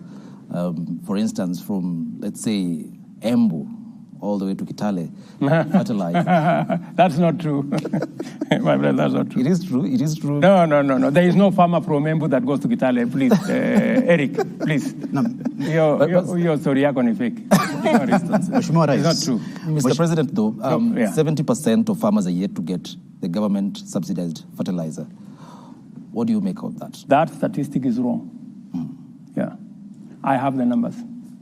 How many? And I monitor the numbers. By, I think yesterday, actually I have it on my phone. I monitor every day. It is on an app. It is not possible for anybody to lie to me. What percentage are you talking about? By yesterday, we had done 2.7 million. Yeah? Actually, farmers had paid by yesterday 9 billion, meaning we had almost spent about 6 billion of government money on fertilizer subsidy. And by the way, it is the first time. And I want you to bring a farmer on TV to say that they didn't get subsidized fertilizer and that they had to travel from Embu to Kitale to get fertilizer. Na Mheshimiwa Rais, tuzungumzie hili la siasa kidogo. Hiyo jana ulionekana kinara wa muungano wa Azimio Raila Odinga katika mazishi ya Mukami Kimathi, na baadaye mkakuwa pamoja katika uwanja wa Kasarani katika mashindano haya ya Kipkeno Classic, na mlishiriki jukwaa moja mkakosoana kwa heshima. Lakini wanasiasa wa pande zote mbili, serikali Kenya Kwanza na upande wa muungano wa Azimio, wanapokuwa katika majukwaa na wafuasi wao wanadhihirisha cheche, na baadhi ya wafuasi wanachukulia hili kama swala la uadui. Utawaambia nini? Na zaidi pia ulisema kwamba unajua hatma ya maandamano ya Raila Odinga. Je, umeanza kushughulikia hiyo hatma? Kwanza pale tulikutana ni mahala pa mazishi, na ni kawaida kama viongozi, kwa sababu lile jambo ni jambo ambalo linatufaa sote tushughulikie, na ilikuwa ni nafasi nzuri ya pia kuzungumzia mambo yaliyoko katika taifa letu la Kenya. Pale kiongozi wa upinzani alisema vile aliona, akasema punda amechoka, akasema mimi siambiwi ukweli, ushuru nisipandishe, na mimi pia nikachukua muda nimueleze, na akasema ananijua. Na ni kweli kwa sababu nimefanya kazi na yeye, tulikuwa pamoja katika chama. Pia nikachukua hiyo nafasi kusema pia vile ananijua na mimi namuelewa. Pia na kumsoma. Yeah. So, ikawa ni nafasi nzuri yeye aseme na mimi pia nikasema. Na pale pia nilipata nafasi ya kueleza wananchi wa Kenya kwamba hili propaganda, serikali hii tu kazi yake ni kuongeza ushuru. Nikamweleza tumepunguza ushuru zaidi ya ile tumeongeza. Tumeondoa bilioni 500 ambayo ingekuwa katika budget kama wao ndio wangeendesha serikali. Tumeondoa ushuru kwa mambo ya fertilizer, raw material. Tumeondoa ushuru kwa mambo ya clinker, kwa simiti. Tumeondoa ushuru kwa samaki. Tumeondoa ushuru kwa mambo ya furniture. Tumeondoa ushuru kwa mambo ya mahospitali, equipment ya hospitali. Tumeondoa ushuru kwa chuma na simiti, kwa sababu tunataka kukuza manufacturing yetu. Tumeondoa ushuru katika sehemu karibu 15. So sio kweli hii porojo inaendeshwa na wenzetu wa upinzani wakisaidiwa na vyombo vya habari kwamba serikali hii inaendesha tu mambo ya kuongeza ushuru. Sio ukweli bana. Na utawaambia nini vijana ambao ni wafuasi wenu kutoka pande zote mbili, upande wa Kenya Kwanza na upande wa Azimio, ambao wanachukulia tofauti zenu za kisiasa kama uadui ama swala la kufa kupona? Tofauti za siasa ni tofauti ya maoni na tofauti ya sera. Nilimweleza ule ndugu yangu na namheshimu kwa sababu ni mzee, namheshimu kwa sababu ni kiongozi. Nikamweleza kwa heshima ya kwamba wewe unaamini kusubsidize consumption, ambayo ni njia moja, lakini kwangu mimi ni njia bure. Mimi naamini kwa kusubsidize production. Ndio tofauti, maoni tofauti. Lakini baada ya ile mkutano, si tulikuwa pamoja Kasarani, tukaendesha tukaona riadha ikiendelea, na naibu wa rais hakuwa pale Kasarani. Leo tukakuwa pale. Mlifanya mazungumzo yote ya kando kuhusu masuala ya kitaifa? Tulikuwa hapo mzungumzo chochote kuhusu? Wacheni fitina bwana. Mr. President, uwepo wako na ukaribu wako, msisome mambo ambayo hayako. Uwepo wako, mzungumzo chochote kuhusu mazungumzo kati ya serikali na Kenya Kwanza na Azimio? Wewe unasema my deputy hakuwa Kasarani. Huyo amesema. Ni mimi ndiye nilisema. Sasa nakuuliza wewe, alikuwa amekuambia atakuwa Kasarani? Ndio ukasema mbona aliniambia atakuja Kasarani? Picha iliyotambwa mtandaoni na inazungumzia na Wakenya kwamba ukaribu wako naibu wangu wa rais alikuwa na shughuli Nyeri na Raila Odinga. Sasa ulikuwa unataka aje Kasarani afanye nini? Na alikuwa na shughuli Nyeri. Okay, Mr. President. Je, kuna tokota mkono wa heri wa handshake kati yako na Raila Odinga? Waona jana na hata leo. Allow me, Mr. President, to get to the substance element of that conversation in Nyandarua County yesterday. And you premised your government on growing the revenue streams and scaling down on borrowing. That's what you campaigned on. Absolutely. Okay. And I am spot on. Okay.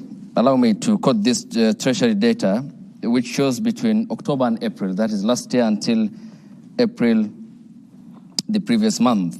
Treasury data shows that the new administration, the Kenya Kwanza administration, tapped into loans worth 425 billion Kenya shillings, which is more than 434.6 billion that the Jubilee government borrowed in the same period when it came to power in 2013. You are therefore above by what Uhuru borrowed at the same period by 17.4 billion Kenya shillings. Why the contradictory position? It's not contradictory. Why borrow more? The budget, my friend, we are using is Uhuru's budget. The budget you will hold me to account is the one we are discussing. You know, when you have a budget in place, even if you came into office today, unless you go to parliament to change the way the budget is funded, you can't. They had budgeted to borrow in that budget. They had budgeted to borrow 1.1 trillion. I came using the supplementary budget. I cut it down by 300 billion, right? But you see, the train had left the station. So the borrowing was more because in the budget that was read and passed by parliament, it was meant to be more. All I did is that it wasn't as big as they had anticipated. They had actually wanted to borrow $1.1 trillion. Your Excellency, which the I cut down. Budget deficit, as at June last year, for the current financial year, the budget deficit that had been approved by Parliament was 833 billion shillings. Of course, the Uhuru administration was there. That was a false number, because when we came into office, we found that they had not factored about 130 billion of pending bills. They had not factored almost 90 billion that was meant to be given to counties. They were hiding figures. And that is why I want to run a transparent government. I want to run a government that's accountable. I want my minister and my administration to be asked questions. And that is why I believe in accountability, and I want an opposition that will hold the government to account. And that is why I am against the handshake. Because in a handshake situation, there is no accountability. That is how a government can hide borrowing the way it was hidden in the last budget. What then will you tell the people? If I look at just the figures of the deficits and how much it keeps fluctuating, at the beginning of a financial year, there is what the National Treasury takes to Parliament, and it's approved as a budget and a deficit. And if I look throughout the year, it always gets adjusted halfway through or midway through the year. 2014-2015, the approved deficit was 417 billion shillings. By the end of the financial year, it had risen to 533 billion shillings, a jump of 28%. If I just go into another one, 2018-2019, the approved deficit was 608 billion shillings. It jumped to 734, 21% jump in deficit. This time, you're going to Parliament seeking a deficit of 664 billion shillings and saying, I want to borrow and stay within this. Are you telling the people of Kenya that the Kenya Kwanza administration in the first year will not go back to Parliament and seek to borrow more than 664 billion? Let me first explain why when government says we are going to have this deficit, sometimes they have to borrow more because what they had anticipated to collect, they could not collect. Correct. That's why collection is very important, number one. Number two, sometimes the measures they want to use to raise the revenue, sometimes they don't pass in Parliament.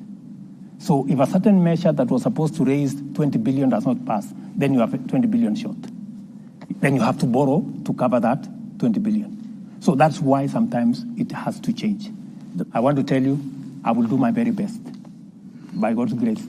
If Parliament approves my budget the way it is, I will, to the extent possible, make sure that I live to the commitment I have made to make this budget, the deficit, to come down from the current 5.7 to 4.4. And I want to move it further next year. I have said we are better off, building our own resources, using our own taxes. And I have told the people of Kenya, let us be honest to ourselves. We are not overtaxing ourselves. Our taxes are 16% of GDP. Our peers, South Africa, Tunisia, Morocco, and the others, they are at 22, 25, 28% of GDP. If we have to measure up our public goods, if we have to build the roads, if we have to get our education up to standard, if we have to get our health and water and all the other public goods up to standard, we have to pay taxes. We have to agree which areas, can we stimulate so that we do more manufacturing, we do more value addition. By the way, part of the reason why we are in this hole is because our manufacturing came down, from 9% of GDP to 7%. I want to move it to 15%. By the way, our exports as a percentage of GDP came down from 28% 8 years ago to 10% this year. We just stopped exporting. That's why, if you look at the budget this year, we have introduced export an investment promotion levy on goods that can be manufactured in Kenya. Whether it is cement, we have enough capacity to manufacture. Whether it is clinker, we have enough to manufacture. Furniture, steel. Where we have enough capacity to manufacture responsibly as a country, we must stop importation. We must try, have, though, from Kenya. That is why, if you look at my whole budget, I am doing two things. You know, where we cannot avoid, we raise taxes that are paid by the majority of Kenyans, like VAT on fuel. Where what we have also done, we have reduced RDL, Railway Development Levy, from 3.5% to 2.5%. We have reduced IDF, import declaration fee from 2% to 1.5%. We have also reduced many other taxes because I am sensitive that we have to be careful how we tax. We must tax responsibly. Yeah. It is possible for us to move our tax as a percentage of GDP from 14 to 16%, as I am proposing in the budget, responsibly. We can balance out. That's why we are removing tax on gas.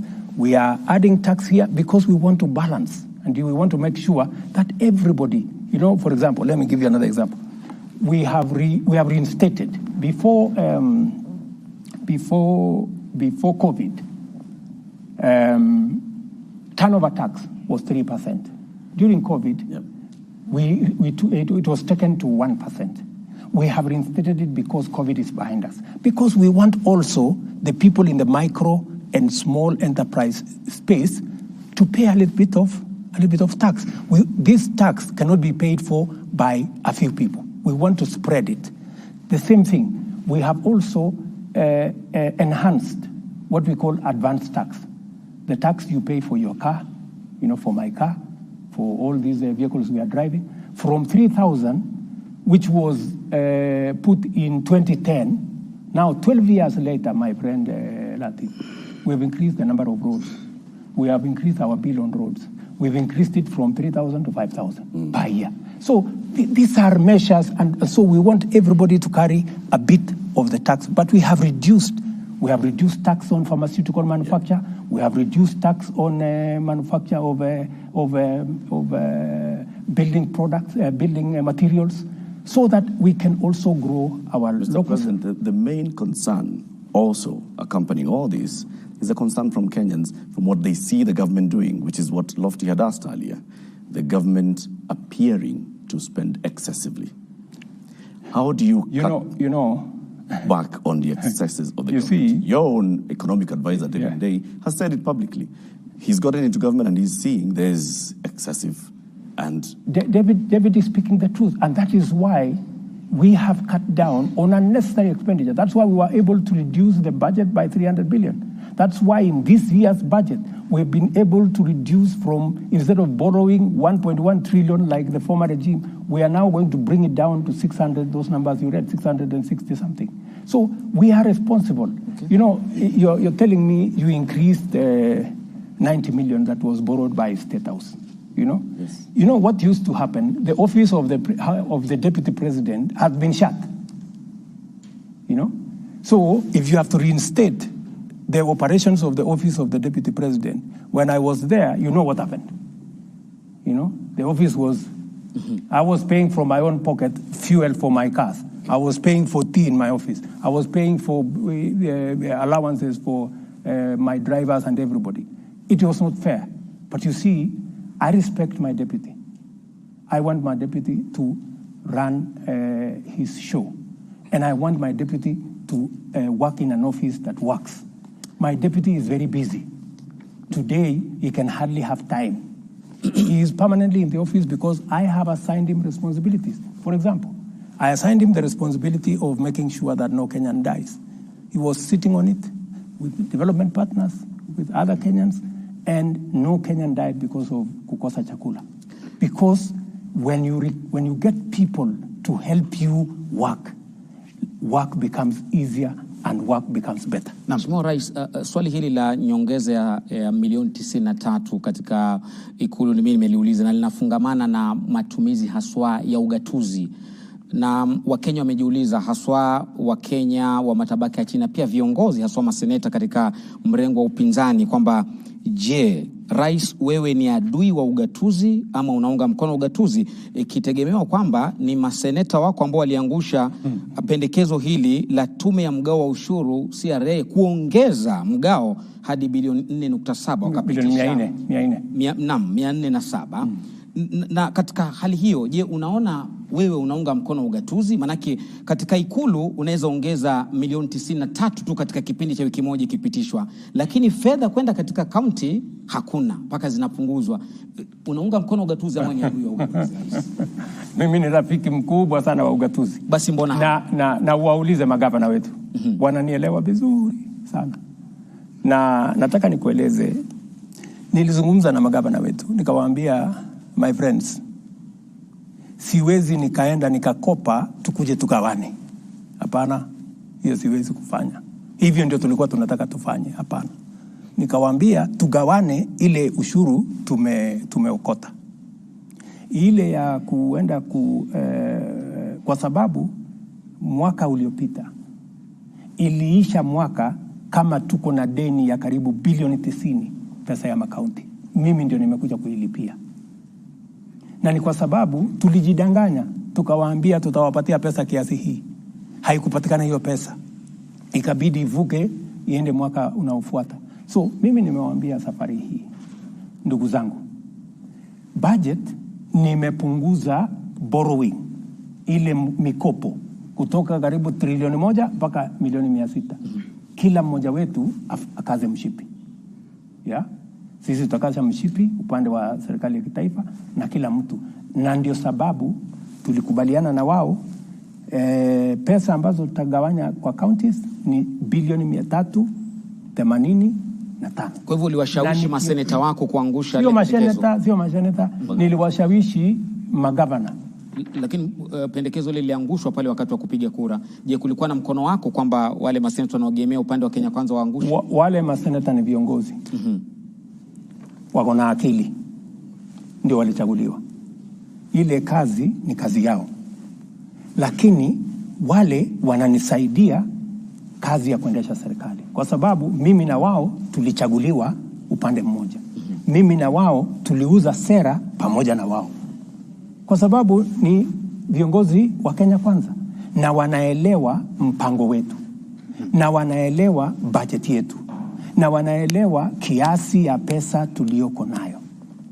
Na mimi nataka nikuulize, kwani wale magavana hawatoki kwa kaunti? Kuna gavana wazimu hataki pesa iende kwa kaunti yake. Lakini you have to be realistic. You live within your means. Lakini magavana wao hao wamekuakilia kucheleweshwa kwa pesa, mishahara na kadhalika. Na ndio nimesema as decent, responsible people and leaders, we cannot live beyond our means. We have to be brutally honest with ourselves. What is possible and what is not possible. And I have sat down. I am the only president who has taken a lot of time. I have sat down with governors for 2 days. We have agreed on what we are going to do. We have agreed on joint plans. In fact, we have agreed with the governors that we are going to co-invest, just to show you the level of comradeship between my administration and the governors. We are going to jointly sponsor county, aggregation, and industrial parks. I have put 5 billion shillings in the budget to support that county function because I want to reduce post-harvest losses. I want to bring on board value addition because that will happen if there is a partnership between the counties. Agriculture is devolved. They will work and aggregate because the power of aggregation helps us to provide storage. Therefore, we minimize post-harvest losses. It also gives us an opportunity to create volume where we can market.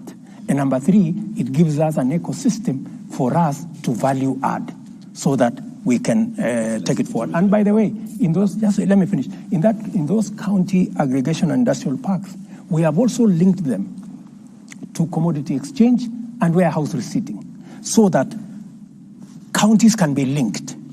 So that, because the problem we normally have is there is plenty in one corner of the country and there is scarcity in another corner of the country.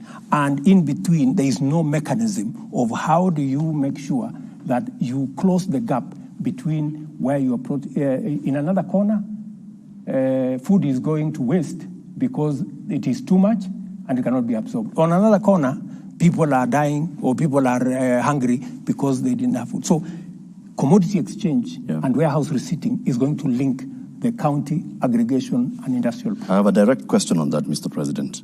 So 385 billion shillings is the proposal to go to counties as revenue share. And then there's the extra conditional grants at 44 billion shillings. Correct. Foreign finance projects at 33 billion shillings, county industrial parks at 4.7 billion shillings. Exactly. Medical equipment scheme at 5.9 billion shillings, county headquarters 454 million shillings, and some money coming from the judiciary 108 million shillings. It comes to 429.7 billion. Now, all the others that have mentioned sound like the national government giving money to the counties to do the national government's work. Why not give counties 429 billion shillings to determine where they want to invest their money? It is the nature of the law. The law provides some of those resources come from development partners, and we negotiate with development partners. Sometimes it is we have to receive the money as national government, because sometimes development partners cannot go and sign 47 agreements. They prefer to sign one agreement with the national government on the understanding that this money will be passed to the counties. So it is just an accounting government procedure that dictates that some of the time we do that. Some of the grants, is exactly what I was telling you. Yep. We are providing 5 billion shillings. 4.7 billion, the one you have read, will go to the county. In fact, that's a county function. It's not a national government function. Exactly. I am supporting the counties to do what they are supposed to do. But I am telling them, I am not giving you extra money, because I have an interest in the county aggregation and industrial park. Because I want to make sure, because sometimes you send the money to a particular county and they go and decide to do something else. They go pay salary, they go for a trip to where, so that we don't want. They are accountable. They are accountable. They Precisely. have their own means of accountability. Precisely. You should not be determining what they do with the money. Send the money to them. The Senate will discuss the county allocation of revenue Latif, and pass it. that's not how it works. According to the formula by CRA, the money goes to the counties. That's not how it works. Why do you want, Mr. President, the national government to determine what projects are going to be done by functions that are devolved? We have already agreed in advance. We have already agreed. And by the way, I was here with the chair, Anne Waiguru, and her deputy, the governor of Wajir. Day before yesterday, I think, I was here with them. And they came for us to agree what is the procurement model of that particular exercise. And I told them the county will procure. Let the county, every county should procure the county aggregation, how it is going to be built. All we have agreed with them. The same way we agreed on the design of all our Tibet institutions, we have agreed on one design for the county aggregation. For what purpose? Number one, for standardization. Number two, to avoid another architect going to charge 20 million because they have gone to some place. And so we are approving one generic design. And that is the design that is used everywhere. We have done it with Tibet. It is very successful. Number three, we have also agreed for purposes of accountability how much it's going to cost. We have done a BQ so that somebody does not go and sit somewhere in Kisumu or in Eldoret or in somewhere and say, oh, this thing has cost 600, 700 million. We know the cost. So we have agreed ahead of time. This is going to be the cost. You procure. This is the BQ. This is the design. There is no other cost. Okay. Mheshimiwa Rais, tukisalia kwenye hili swala la ugatuzi na utendakazi wake, sekta ya afya imekuwa ikikumbwa na changamoto mbalimbali na wengi wanauliza, je, sekta ya afya kweli iko salama mikononi mwa serikali za kaunti? Mimi ninaamini kabisa katika uwezo wa makaunti kusimamia sekta ya afya. Kuna watu wengi wako na msukumo kwamba sekta ya afya irudishwe kwenye national government. Mimi siamini kabisa, kwa sababu mimi nimeona tofauti mkubwa tangu mambo ya afya iwe devolved. Madaktari wameajiriwa, wauguzi, nurses, clinical officers, equipment, ujenzi. So mimi ninaamini kabisa ya kwamba sekta hiyo ya afya imekuwa bora katika mikono ya county governments. Pale kidogo tuko na matatizo, kwa sababu lazima tuseme ni kwamba tuko na matatizo kidogo na wauguzi wenyewe, madaktari na wale nurses, na tumekubaliana vile hilo jambo tutalitatua. Na nurses and doctors, they have some legitimate concern. Not actually some, they have legitimate concerns. Ya mambo ya promotion, mambo ya training, na pia counties wako na legitimate reasons. And that is why tumekubaliana na county governments. Tumeketi chini, tukasema we are going to operationalize part of the law that was not operationalized on human resource, that is going to help us jointly with county governments to work on the human resource element. How are we going to make sure that the doctors are trained? When they go on training, what happens? Because counties wanatuambia madaktari 10-20 wameenda training miaka 4. Bado wanapata mshahara katika county. Kwa hivyo hawawezi kuajiri daktari mwingine miaka 3, miaka 4. So lazima hapo pia tuketi chini, ni vipi? Ni wakienda katika training, nani atagharamia hiyo training? Tuko tayari kama national government kujadiliana. Tutafanya mgao hapo katikati, tutakubaliana ni vipi, na mimi niko na imani ya kwamba tutakubaliana, kwa sababu we have an interest in doctors being trained. We have an interest in counties being able to provide service. So we must strike a balance. That has been the issue. But to tell you, my dear sister, I am very, I have full confidence, let me say, in the ability of counties to discharge the responsibility of health. Na Mheshimiwa Rais, kuna sekta hii muhimu ambayo pia inataka tuiangazie katika mazungumzo. Just one minute, tafadhali. Sawa sawa. Pia, just to show you how well we are working with the counties, because I believe that reasonable people can arrive at a consensus. We have also agreed with the counties that we are going to have a new paradigm in the delivery of health, that we are going to reduce on curative, we are going to enhance on promotive, and on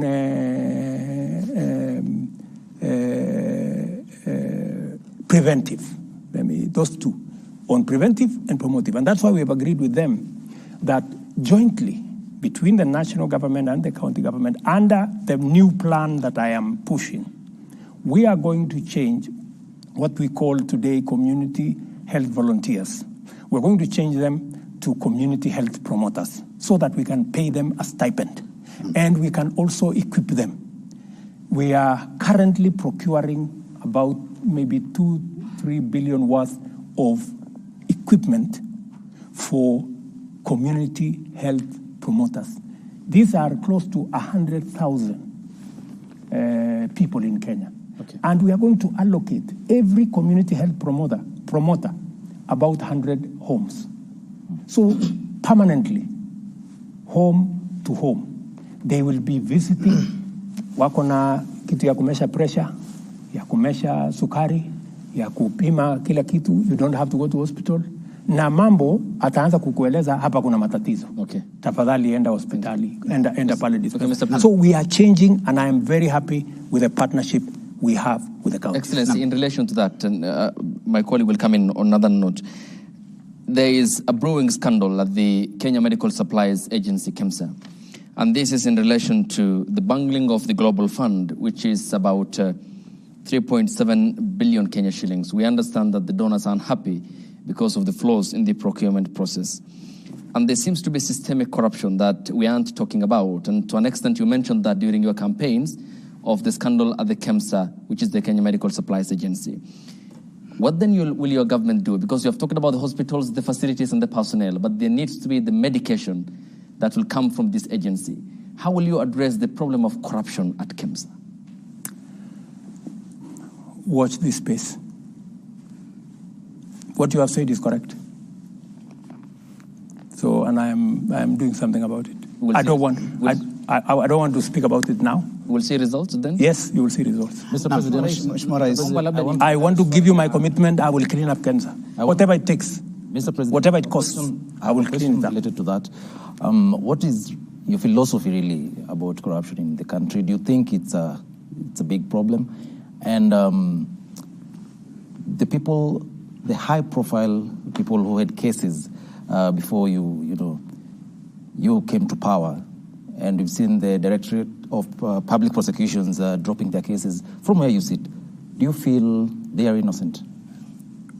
It is not for me to judge anybody to be guilty or innocent. Some of them are your allies. The commitment, even if you are my friend, how do I know whether you are corrupt or not? You know, even you are my ally. So the ability to judge whether one is innocent or not is with the criminal justice system and the investigative agencies. Okay. The commitment I made to the people of Kenya is that I will build the institutions that will deal firmly and decisively with corruption.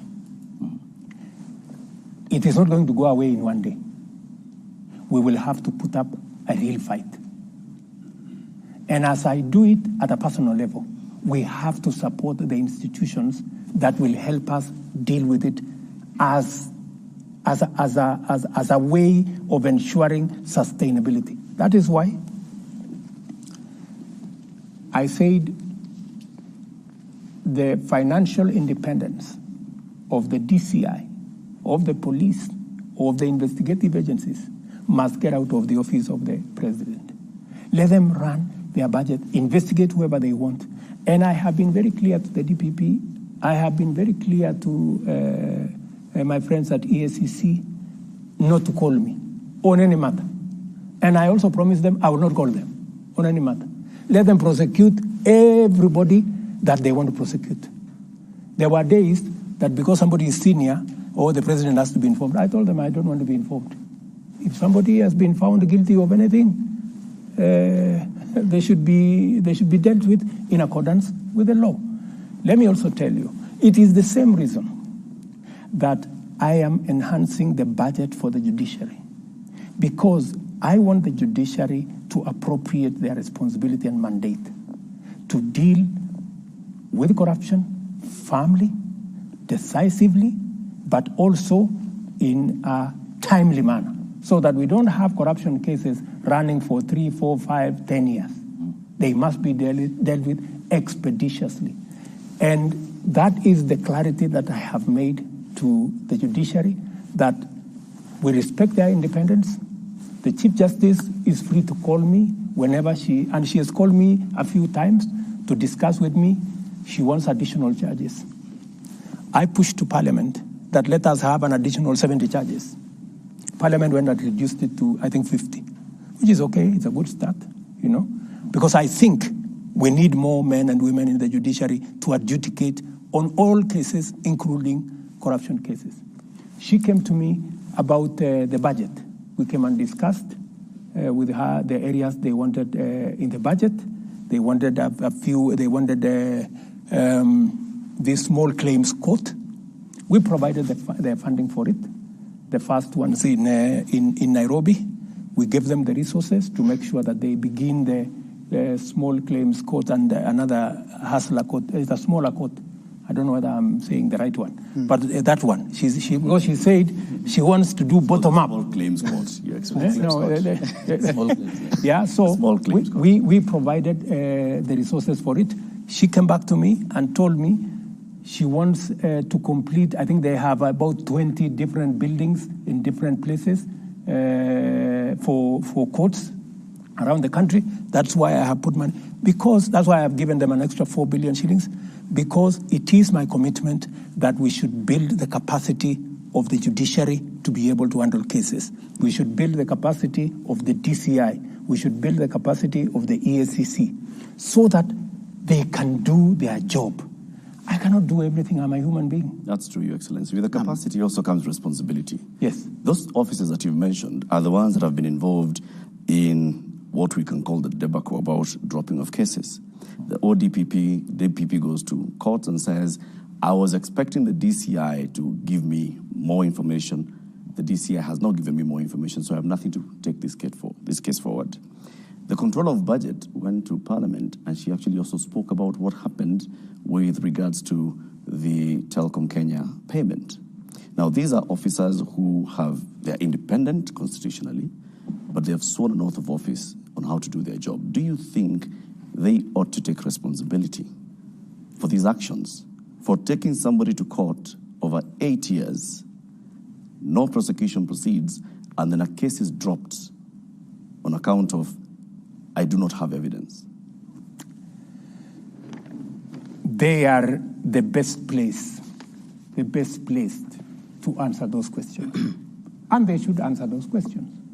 I mean, if you've taken somebody to court for 8 years, and then you actually did not have a case against them, it was orchestrated, it was malicious, you have something to answer, because my understanding from what I have seen in the courts is that there are people who have been taken to court and the cases have never moved, from day one. The cases have never made even a step. And it is the reason why I asked Kinoti to resign and leave. Because he was involved in the exercise of politicizing the criminal justice system. Is that sufficient? Which is unacceptable to me. Which is unacceptable to me. So, and you can ask Mr. Amin. You can ask the new IG. He rarely receives a call from me or anything, because I want them to do their job. My friend, I have a job to do here. I wake up early, I sleep late. I don't have time to go and do the job of a policeman. Mheshimiwa Rais, I don't have to go and do the job of a judge. Let them also do it. Naomba nilete swali lake karibu na wewe. Wakati wa maandamano ya Azimio wiki ya pili, wiki ya kwanza haswa, kuna wajumbe 5 wa Azimio ambao walikamatwa, akiwemo seneta wa Kilifi Stewart Madzayo, mbunge wa Malindi Amina Munyazi, mbunge wa Kilifi Kusini Ken Chonga, Opiyo Wandayi na wengineo. Na baada wiki moja mlipokutana na kiongozi wa upinzani Raila Odinga na kutoa tangazo kwamba maandamano sasa yatakwisha na mtaunda jopo la upatanishi, siku iliyofuata ilitangazwa kwamba wale mabwana wameachiliwa na hana makosa yoyote. Je, waliachiliwa kwa msukumo wa kisiasa ama ni hivyo ninavyozungumza kwamba ni kazi ya mtu si yako? Kwa nini sadfa hii ya kwamba leo mapatano, kesho waachiliwa waliokuwa na makosa jana? Kwanza hatukukutana na kiongozi, hiyo ni story yako. Hatukukutana na kiongozi wa upinzani. Nilitoa taarifa yangu, yeye akatoa yake. Hatukukutana. Hiyo ni ya kwanza. Pole kama kuna mtu alikuambia tulikutana. Jambo la pili. Hiyo swali lingine ya pili. Lakini muhimu kwamba kulikuwa na upatano katika taarifa zenu mbele ya Wakenya, mbele ya umma. Hiyo ya pili, ndugu yangu Matambo. Naam. Matambo. Ya pili ni kwamba kuna mtu anaitwa DPP. Ofisi yake ni independent kutoka kwangu. Ningekuomba kwa heshima umtafute. Na umuuliza haya maswali. Atakujibu. I am sure you learn. Hili swali wa Kenya walijiuliza, ndio maana mimi nimekuuliza kwa nini SADF. Mimi nilifanya yangu ya kama rais. Mimi nilisema kwa sababu hawa ndugu zetu wamesema ya kwamba wanataka wacha niseme hivi, sitaki kusema sana. Nilipata habari kutoka mmoja wa watu wa Azimio, wakaniambia, tafadhali bwana rais, wewe ndio the big brother, hata ingawaje kwa umri wewe ni mdogo kwa kiongozi wa upinzani. Wewe uwe wa kwanza kusema ya kwamba huko tayari kutafuta njia ya mazungumzo. Nikawaeleza mimi mazungumzo sina shida, bora sio mazungumzo ya handshake. Kama ni mazungumzo ya kule bunge, watu waende waongee. Hii maneno mnasema saba, sijui maneno mnasema sijui nikawaambia hii IBC tuko tayari. Mimi sina mtu pale ambaye nimemweka kwa sababu yeyote. Kama tutakubaliana ya kwamba Public Service Commission haifai kutoa mtu, ama political parties haifai kutoa mtu, tubadilishe sheria. Mseme mnataka nani atoe huyo mtu mwenye atakuwa katika hiyo panel. Me, I have no problem. I have no interest. I did not select even one person. The list was brought to me. Mimi nikakuja tu nikatia sahihi, nikasema LSK walilete mtu wao, interreligious walilete mtu wao, political parties walilete watu wao, Parliamentary Service Commission walilete watu wao, public service mimi hakuna mtu ambaye anasema anachaguliwa na rais kwa hiyo jopo. So mimi nikawaambia sheria ndio inasema, mkibadilisha sheria mtafute mbinu mpya mniletee, mimi nitakubali. Yes. Bwana Rais, Mheshimiwa Rais, napenda kurudisha kwa kimombo just a minute before my colleague goes ahead with that question. In relation to that, to what Lofty has asked about, the demonstrations and that period before you had an agreement with the former PM, Article 37 of the Constitution talks about the right to picket. Your Interior CS, Professor Kithure Kindiki, indicated that you're considering to make some changes to that law. Don't you think from where you sit that is going to take us back to the dark days? I don't think you can take away the right of any citizen to picket. It's not possible. Yeah? But we can all agree the way in which it is done. We can all agree. Other countries have dedicated a street where people can picket from morning up to evening. You go, I was in Brussels. There is a street there where people are permanently there. Huyu anasema yake, kuna malalamiko sijui ya nini, ule mwingine anasema malalamiko ya nini, na iko media hapo, unasikizwa yako, inachukuliwa na media, inasikizwa ya ule. So, dunia inaendelea bila ya kusumbua wale watu wengine wengi. Kuna mahali imetengwa hapo ya watu kusema hiyo maneno. Hiyo ni sawa. So, tunaweza kukubaliana. Ile ambayo mimi ninaona haifai, ndugu zangu, ni kutumia picketing kuzusha ghasia na fujo na vita, kuharibu mali ya wananchi. Nobody has any right, my good friend. Nobody has a right. Hata kama biashara ni ya mama mboga hapo, unaenda unakanyaga mboga yake. Wameenda sijui pale hapo Kisumu, jamaa moja wameenda wakakula viti yake kwa restaurant yake, ule jamaa alikuwa analia machozi hapo nje. Wameenda sijui supermarket nyingine hapo Utawala, ama ilikuwa ni wapi pale Mbakasi, wameloot. That's not picketing. That's criminality. And those hiyo maandamano yote si kuona any peaceful maandamano, ilikuwa ni fujo, vita, ghasia nini. So it's not working. So we need to agree, the right to picket must be protected. Okay. But the how is important. Mheshimiwa Rais, vijana, mashabiki wa spoti na vile vile wachezaji wanasema tusiwasahau katika mazungumzo ya siku ya leo. Michezo inaleta jamii pamoja. Hili umekuwa katika derby ya mashemeji, na jana ulikuwa katika mashindano ya Kipkeino Classic uwanjani Kasarani. Serikali yako inafanya nini kuhusu kuinua talanta na vile ujenzi wa viwanja?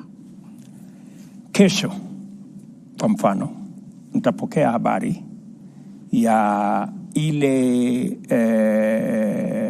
commitment nilifanya kwa watu wa Kenya ya kwamba nitaweka umuhimu katika mambo ya michezo katika taifa letu la Kenya. Nilisema tutajaribu kuhost Africa Cup in 2027. We are launching our bid on Wednesday, right? I was part of the people who came up with the sports fund because we wanted to reward, we wanted to create, because we have talent in Kenya. We have arts, we have the creatives, we have the sports talent in Kenya. We wanted to find a mechanism of promoting.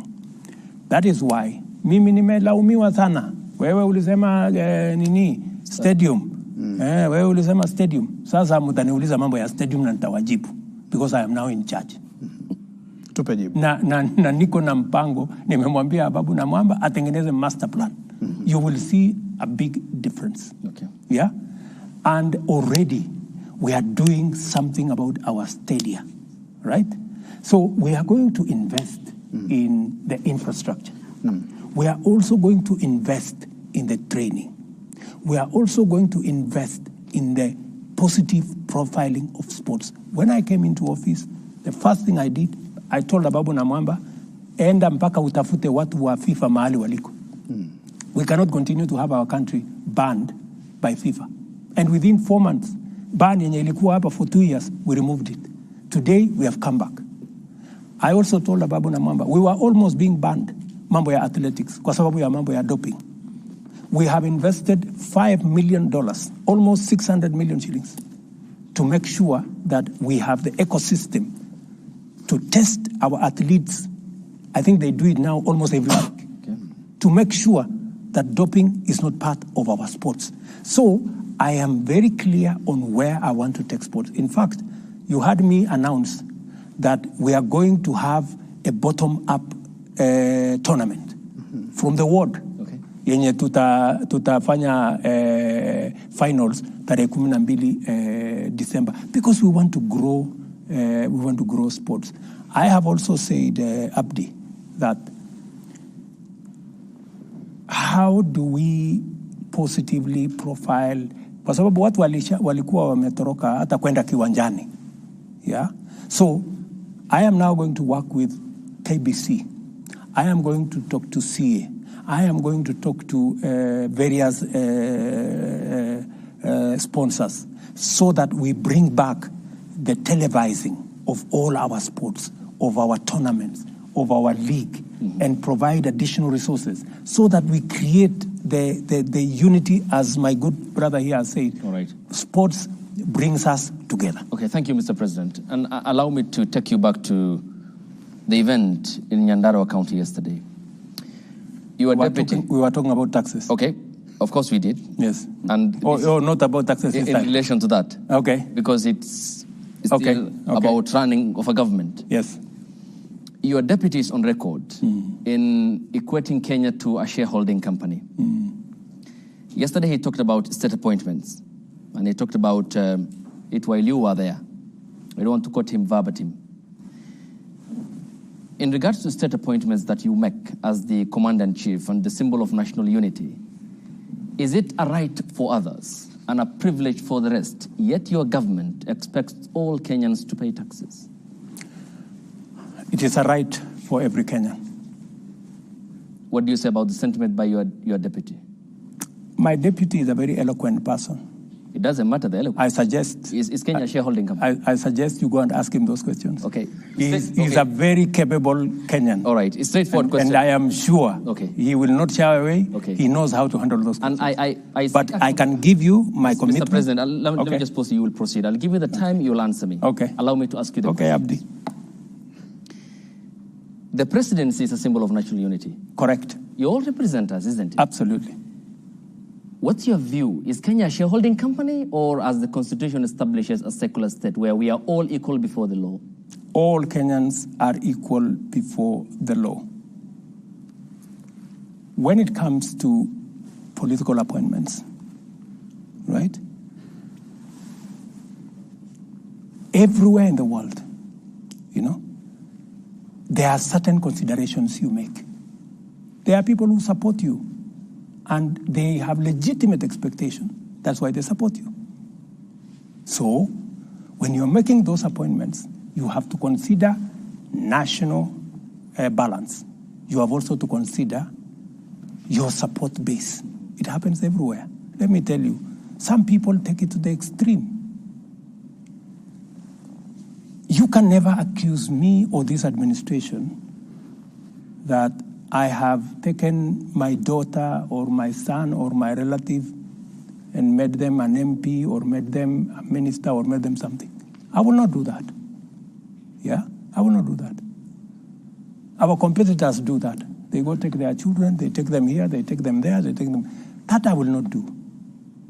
Because I understand where I am coming from, right? Let me also tell you the following. Sometimes, because of our, obsession, allow me to use that word, it's a bit negative, because we are too much interested in this tribe, this guy is this tribe, this guy is this tribe, this guy is this tribe. We get too absorbed in tribe identity, identity politics. It's time we transited from identity politics into politics of interest. Abdi, the 36,000 housing units that I have launched for construction, there are close to 100,000 Kenyans working. There are Kenyans from all over the place. Nobody asks them when they go to those construction sites as community surveyors or technicians or electricians, or nobody asks them which tribe do you come from. I was in Homa Bay to launch the same. And this program of housing is going to be in every corner of the Republic of Kenya. We're going to make sure so that we begin to walk away from 3, 10, 20 appointments. We are so obsessed. It's because of this scarcity. We are so obsessed with 10 people or 20 people. You will discover, for example, it doesn't matter. Even if I appoint 20 people from a certain community, let me not mention any community, it will not change the dynamic. People from that community, millions are still on the street. Wengi bado wako kwa dimanga pale. Wananga. How do we, Abdi, instead of arguing about 3, 4, 5, 10, 15, 20 appointments, how do we create the ecosystem that will employ Kenyans in millions, Kenyans in every part? Right. How do we make sure that we have a program in Kakamega that will employ 10,000 young people? We have a program in Kwale. That is the program I'm looking for. And that is why, Abdi, I am telling you, and I want to persuade my fellow countrymen and women, please, let us invest our resources in projects and programs that will create 3, 4, 5 million jobs for the people walking in our streets, our own children, our own blood and flesh walking the streets. Don't walk away from them. Don't say, I have a job. How is it my business to bother about the fellows who don't have a job? Right. I mean, surely we have a responsibility, Abdi. You agree with me? We have a responsibility. Okay. We have a responsibility, yes, we do.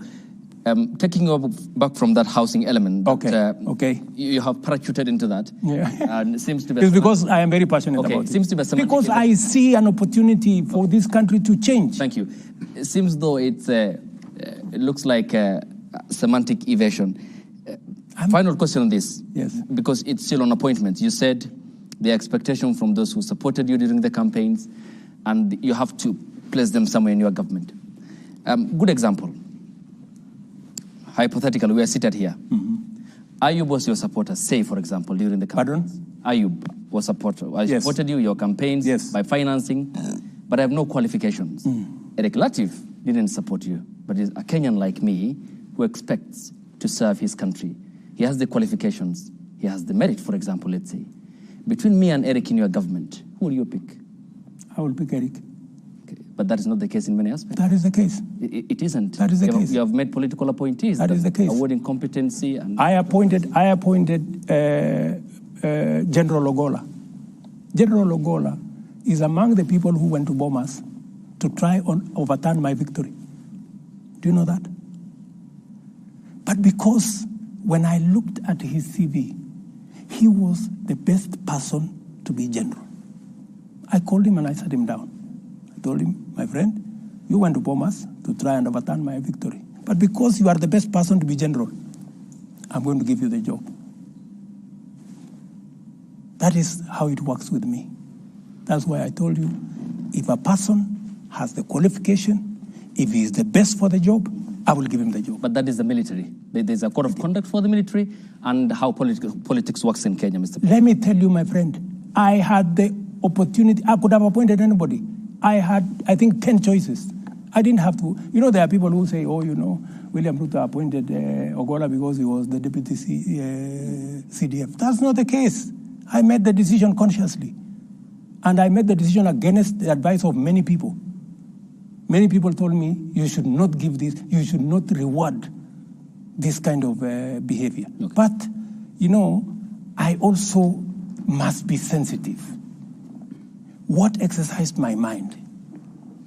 This gentleman has a good track record. And in fact, when I spoke to him, and it's not something that I should be talking about, but because you have asked a good question. What exercised my mind is this gentleman, yes, he may have made a mistake. Maybe because the commander-in-chief that time told him what to do. Maybe he... And when I talked to him, he told me, I have no defense. He told me, I have no defense. You do with me whatever you want. I cannot defend. It was wrong. What I did was wrong. Yeah? I am also conscious. My good friend Ayub, I'm also conscious that since independence, there is nobody from Nyanza who has ever been CDF. And it also played in my mind that I don't want a situation where a whole community think they cannot occupy a certain office. So many things that are part of my system overweighed the mistake he had done. Okay. You know, so I want to tell you that I make very sensitive appointments. I make very deliberate appointments. Many of the appointments, of course, that do not have to directly require my signature. Many of these managing directors, I don't know who, they are interviews all over the place. Okay. You know, so, and when a panel decides, for example, I was brought a panel that interviewed the CEO of a museum. And just by coincidence, you know, the person who became number one was my classmate.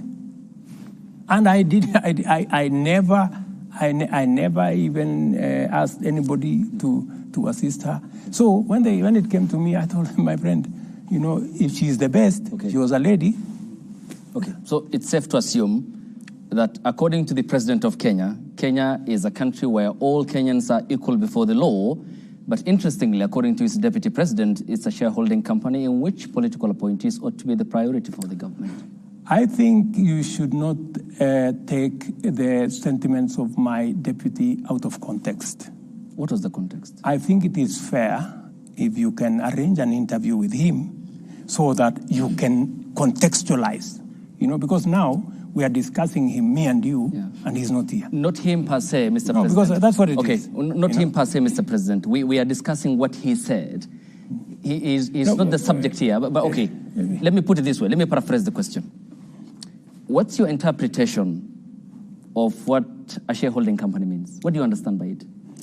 I think, from where I sit, I think what Rigathi Gachagua is just trying to say is that while it is true that first we must serve all Kenyans equally, we must, to the extent possible, spread appointments across the country. And that's what I have tried as much as possible to do. If you look at my PSS, I think I got PSS from 41 counties. If you look at the CASs, I got CASs, I think, from 45 counties.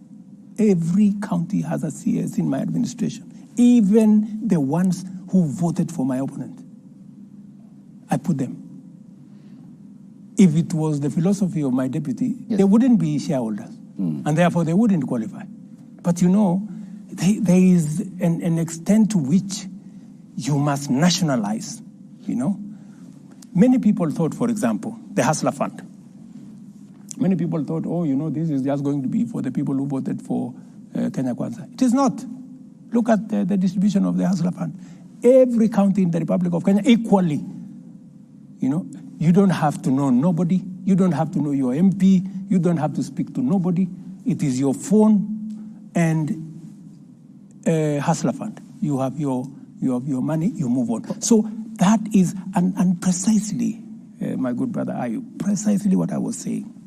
Instead of arguing about 20 appointments, 15, I don't know, this community, that community, why don't we bake a bigger cake? Why don't we create 1 million, 2 million jobs so that everybody has a piece of the pie? And that is what I am asking my good people, the people of Kenya, to help me, you know, invest in these programs.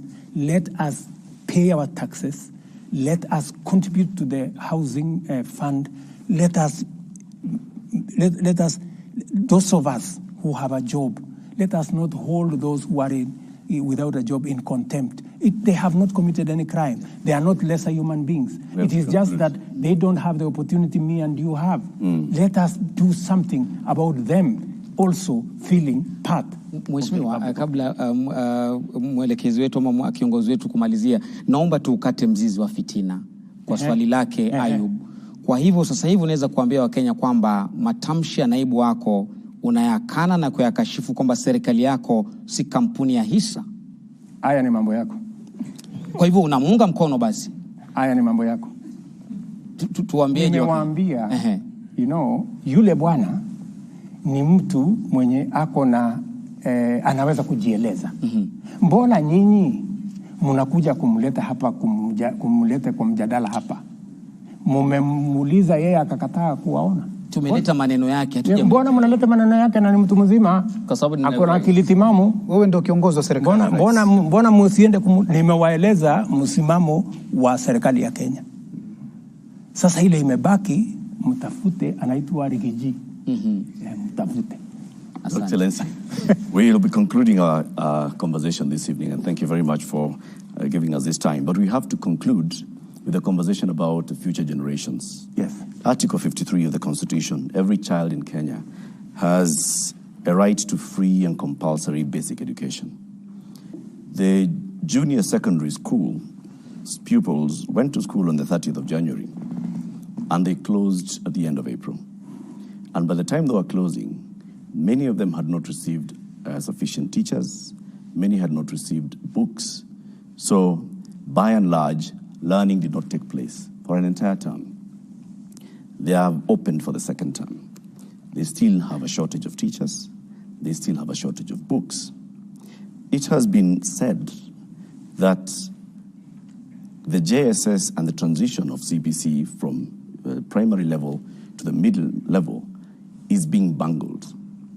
I've not heard you, Mr. President, speak out against this. I've not heard you mention this. Are you aware, Mr. President, that about 1.19 million children in Kenya are not learning, that there's a crisis? When I came into office, I found a big crisis. That is why I appointed a presidential party to look at education. And by the way, I believe that education is the most important instrument of shaping our human capital and our future. Because the biggest asset we have as a country is the human capital. That is what makes Kenya what it is. And education is the one that sharpens our education, our human capital, beginning with primary school. When I came into office, what did I do? I quickly appointed a presidential party to work on it, and I made certain decisions. I reversed the decision that these kids go to a secondary school, because in a secondary school, there was going to be need to build an extra classroom. When we had already a classroom, we would have a bigger crisis if we had gone that route. We already have a classroom in the primary section. I said they should be retained in the primary section. I also made the decision that it is not necessary to change the uniform. Because many of them, we have a problem there of uniform. I don't know how uniform costs, 4,000 to 5,000. I don't understand that. 20,000, Mr. President. 14,000, I don't know. So there is a problem there. There is corruption. We must deal with it. And that's a subject for another day. So I made that decision. I also made the decision to hire 35,000 teachers, the largest ever, right? Because there was a need. I went ahead because that whole education ecosystem, we are working on refining the CBC to make sure that it is not overloaded. We've agreed on some of the elements. We are working on some of the elements. In fact, the bigger problem there was, and I had to talk to TSC, Madam Nancy Macharia, was that some of the teachers had not even been paid. I asked them, is it a question of money? It was not a question of money. It was a question of forms. They need to fill this, they need to fill this, they have not submitted this, they have not submitted that. And it was a requirement because this is public money. If you have not submitted all the documentation, you cannot be paid public money. So we try to expedite that. There is a shortage of teachers, without a doubt. And I said it in the election, in the election process. We have a shortage of 110,000 teachers. I am going to fill that gap. We used to hire 5,000 GRs every year. I have scaled it up to 35,000. I want to hire another 35,000 next year. But Latif, I also have to operate within a budget.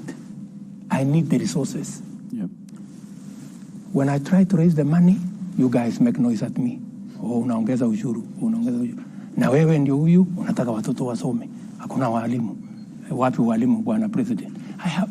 I mean, we all have to balance all these things. So in the meantime, then, Mr. President, for this year, these JSS learners are definitely not going to be able. No, we have made an intervention on how, because the part of the problem is there are some primary schools that did not have enough students to be able to qualify to be a junior. To create a junior secondary classroom. So we're trying to see how we can put together some of the institutions. We're also identifying teachers that have diploma so that we can post them into the JSS, because we now have a bit more in the primary school. So we want to promote those ones in the primary so that they can cover the gap, and hopefully when we move into this new budget, maybe towards the September, we can then be able to hire them. So what happens to these cohorts? They will be taught. We have made temporary interventions to be taught. But let me also tell you about the whole subject of education. The crisis you have in CBC, you had the same crisis in our TVETs. Our TVETs were almost closing because we didn't have enough lecturers. I have had to make an intervention in the supplementary budget to hire an extra 1,300 lecturers. We have, they needed 3,000. I could only accommodate with the finances 1,300. I will do another 1,700. We have also changed the funding structure of our tertiary institutions, IUP. We've changed the financing structure because we have to be realistic. Our universities, for example, we were giving them 44 billion a year. Yeah? 44 billion was less than 50% the amount of money they need to be able to teach. So we are sending kids there. We've given them half the money. They don't know what to do. They cannot pay the lecturers. They cannot pay bills. They cannot pay NHIF. We have a whole crisis. And nobody was making any decision because nobody wanted to, because it was too big a problem. So when we came into office, I asked my economic team, call the vice chancellors. We sat down with vice chancellors. We told them, gentlemen and ladies, let's have a conversation. You know, we have to be realistic. What's going to happen? So we sat down with them.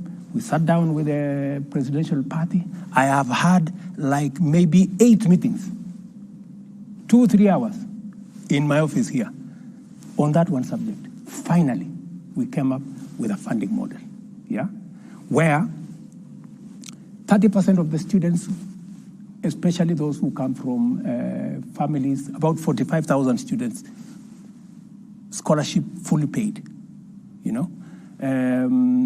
And we changed the funding structure from giving money as grant to the university to giving money to the student as scholarship, so that we know who and how many. And every student now has to apply for that scholarship. We have a means testing instrument, which has worked for 25 years to determine who can qualify for funding, who does not qualify for funding. 45,000 students will get 100%. That's about, I think, 29% or thereabout. The next group, I think about another 25 or so percent, will get almost 85% scholarship, and part of it will come from loan. They will take a bigger loan, which they can pay later. And the able students, who are about, I think, another 20-something%. My child, Ayub's child, maybe yours has not gone to university.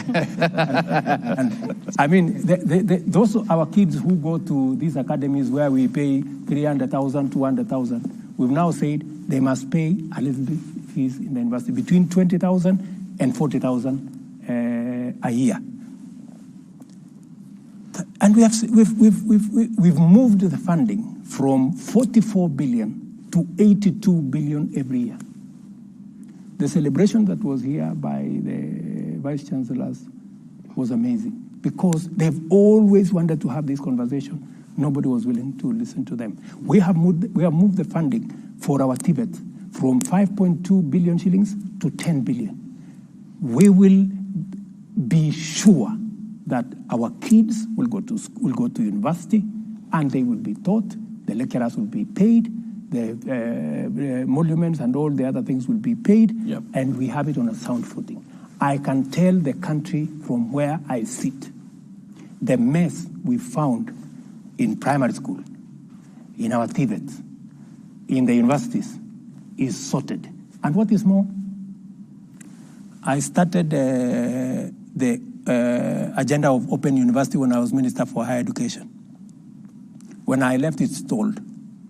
Again, I want to tell the people, the great people of Kenya, you will now have an opportunity to go to an open university where you learn online. You don't have to go to anywhere, and it is cheaper. Konza City, we are working on the programs now. We are going to launch that university, I think, in September this year. So we'll admit students in the Kenya Open University, where we are going to increase the chances of people going to university, because it's much more affordable. You know, you don't have to go to there physically. The largest university in India is an open university. The Open University of South Africa is a huge university. I think it has 1 million students. Yeah. So that's the direction we are going. That is the kind of reform, that's the kind of thinking you need in a country for us to move forward. Mheshimiwa Rais, unapoangalia sekta ya elimu na tushikanishe tu pamoja na masuala ya usalama, unapoangalia eneo la North Rift, bado kumekuwa na changamoto ya usalama na kuna wale wanafunzi ambao walitarajia kujiunga na JSS sasa hivi pengine hawana madarasa. Hatima yao ni ipi? Ikiwa wanakutazama sasa hivi wanajiuliza JSS pengine ni ya mijini tu ama hatima yetu ni ipi? Pale North Rift, especially sehemu ile iko na matatizo ya usalama, imekuwa ni ile huyu bwana anaita donda sugu. Anaitwa nini? Donda ndugu. Na sugu ni gani? Ni hilo. Okay. Kwa muda mrefu na miaka nyingi. Na niliwaeleza wale ndugu zetu wanaoishi North Rift la kwamba kwa vyovyote tatizo hii ya watoto kukosa kwenda shule, mashule karibu 20 yamefungwa kwa miaka 5, 10, mingine miaka 15. Niliwaambia safari hii hili tatizo tutalitatua. Ndio nimechukua hatua ya kwamba pale katika North Rift tutaweka hema ya jeshi permanent. Pale katika North Rift tutaweka camp ya polisi permanent. Hawa magaidi na wakora na wezi wa ng'ombe tutapambana na wao. Na mimi nataka niwaambie nikiketi kutoka hapa, kwa vyovyote, if it's going to take 10 years, if it's going to take 20 years, they better be ready.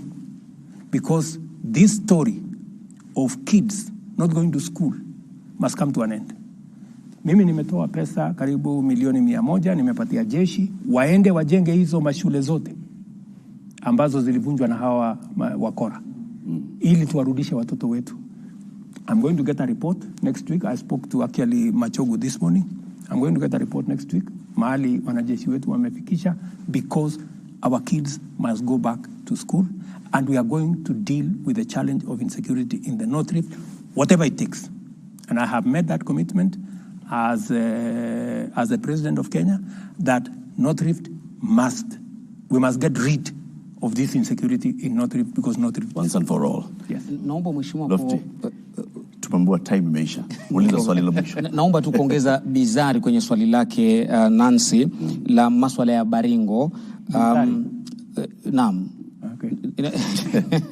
Ni kwamba kuna shule moja inaitwa Ngeleche na nyingine inaitwa Rugus, bado hazijafunguliwa na zinatumika zingine kama vituo vya kuwafunza wale wanajeshi ama polisi wa akiba. Ni miezi 3 sasa ama 4 katika operation hii ambayo inaendelea, na Wakenya wanasema hawajaona matunda yoyote, kwamba watu wameshikwa ambao ni magaidi na wale majahili katika eneo lile. Ukijibu hilo, ni juzi tu waziri wako wa usalama wa ndani Kindiki Kithure alikuwa katika eneo la mpakani mwa Somalia, Ethiopia na Kenya kukutana na mawaziri wengine, na kuna mpango kwamba eneo ambalo lilikuwa limefungwa kwa zaidi ya miaka 10 huenda likafunguliwa. Ni kwamba katika ukanda huo sasa kuna usalama, mmepambana na magaidi vilivyo kama serikali ama namna gani? Ni kweli. Nimeenda by the way mpaka hiyo shule ya Rugus. Na ukienda pale utapata matatizo sana. Ukiyaona yale mambo yako vile mambo yalivyo pale. Na ndio sababu niliamua ya kwamba kwa vyovyote, hata kama itanigharimu nini, lazima hii jambo tulitatue. Ni kweli kuna mashule, nafikiri kulikuwa na mashule karibu 20, nafikiri there are almost 5 or 6 schools that are not yet open. Because some of them have not been repaired. Wengine wazazi walihama, watoto walihama. So lazima tuweke kwanza usalama wa kutosha, ndio wale watu warudi pale, ndio tuweze kufungua shule. Ile hakikisho mimi nataka nitoe ni kwamba serikali ya Kenya itahakikisha ya kwamba kwa vyovyote tukitumia jeshi la polisi, tukitumia askari wa ziada ama ulisema wanaitwa nini? Akiba. Hawa wote tutawaweka katika hiyo mchanganyiko mpaka swala hili la usalama lipatikane. Pale mpakani tumezungumza na serikali ya Somalia, tumezungumza na IOM, nilikuwa na wao hapa juzi, na tukasema kule kufunga kwa biashara mpakani kuna wafanya magaidi kuona ya kwamba wamefaulu. Ni vipi tunaweza kuhakikisha, unaweza kuweka ya kwamba hali ya kawaida ya maisha inaendelea hata pale tukibambana na magaidi. Ya? Kwa sababu kule kufungwa kabisa kwa mpaka, makes it look like the criminals have succeeded in blocking people between our two countries, trade between our two countries. And as a result, smuggling, and illegal things are going on. It is better we have a formal border where taxes are being collected by Somalia on the other side, Kenya on this other side. Because in the absence of a border point, it means there is nowhere, so you will still find products moving from here to there, but there is no mechanism of checking whether the products meet standards, whether taxes have been paid. So it is good to formalize a place where people who are genuine can go there and be able to present themselves, present their goods, pay taxes, do business, so that we can deal with the criminals outside that formal engagement. Shukran kwa kukubali bizari yangu kwenye. Asante sana. Mheshimiwa Rais, naona tumetumia muda wa ziada, muda wa akiba zidadi muda wote. Thank you very much for speaking to us this evening, Mr. President. We have not exhausted the list of questions that we had from Kenyans, but we've even extended some time so we can get some more time. Can you allow me 1 minute? Yes, please. You have to get your closing remark. Okay, before I do my closing remark, wacha niseme tumeondoa ushuru kwa aircrafts, helicopters, parts, engines. Nikasikia kaona watu wengi hapo wakisema unajua huyo president marafiki zake sijui, tunasikia hata yeye yako na helicopter sijui katika ile project ya kawaida. Mimi nataka niwaeleze wa Kenya hivi. Tumeondoa ushuru kwa mambo ya aircraft kwa sababu Wilson Airport na Kenya is I think the second or third or fourth busiest airport in Africa. Hii Wilson Airport yetu hii. Na kazi kubwa ya Wilson Airport pale ni repairs, maintenance, and one more. We have a very big ecosystem of engineers and people who work in the aeronautical field who had shifted base kwa sababu wakati tuliweka hii ushuru yote wakahamia Tanzania, wakahamia Uganda, tukapoteza biashara, tukapoteza ajira. Wilson Airport karibu inafungwa. So the same industry players kutoka Wilson Airport walikuja wakasema, jameni, mbona sasa mnatufanya tupeleke ndege zetu Tanzania ama Uganda? Na hapa ndio tuko na engineers, hapa ndio tuko na specialists ambao wanaweza kutufanyia hii kazi. It was purely because we are protecting our jobs and we are protecting our business. So that's the reason. And every other tax that I have put, it is reasoned out. And by the way, I sat in this room with every ministry, every PS, myself, with my team, to interrogate the budget. Because I have to own up and take responsibility for everything that this government does. Except, of course, the ones that I cannot, Lakini, to the extent possible, I must be able to answer to the people you say, Dayup. The people of Kenya. Yes, the countrymen and women. I must be able to answer to them when I am called upon to. What if the ladies and gentlemen in the National Assembly and the Senate do not pass the finance bill? Then what? We will cross that river when we get there.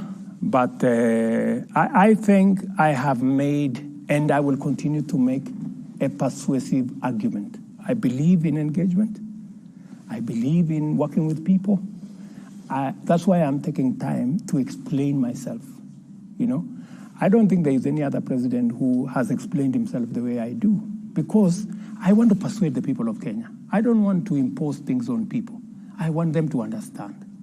I want them to criticize what we are proposing. But we must all be objective. Is it reasonable? Does it make sense? Because we have a country, my friend, and I want to tell you, Latif, and this great team, Eric, Lofty. Lofty, and my dear sister here, and my good brother, that this country does not belong to William Ruto.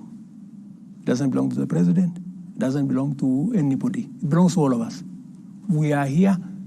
We will fly together, or we will crash together. You know.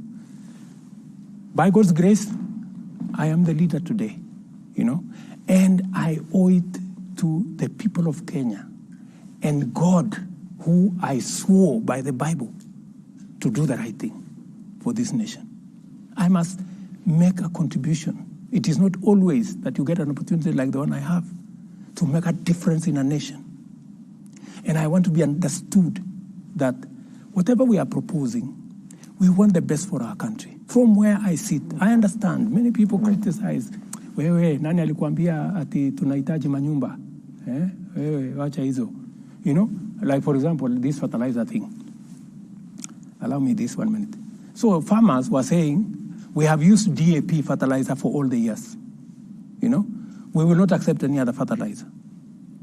I know from where I sit as the president of Kenya that DAP is the wrong fertilizer for Kenya.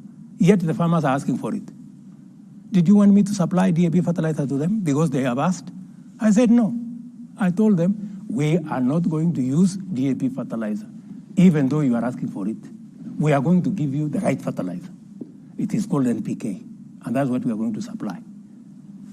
Many of them, today, the same farmers, you see them standing in the middle of their maize and saying, oh, this is very nice. You know, this fertilizer is very good. They're the same ones. Because I cannot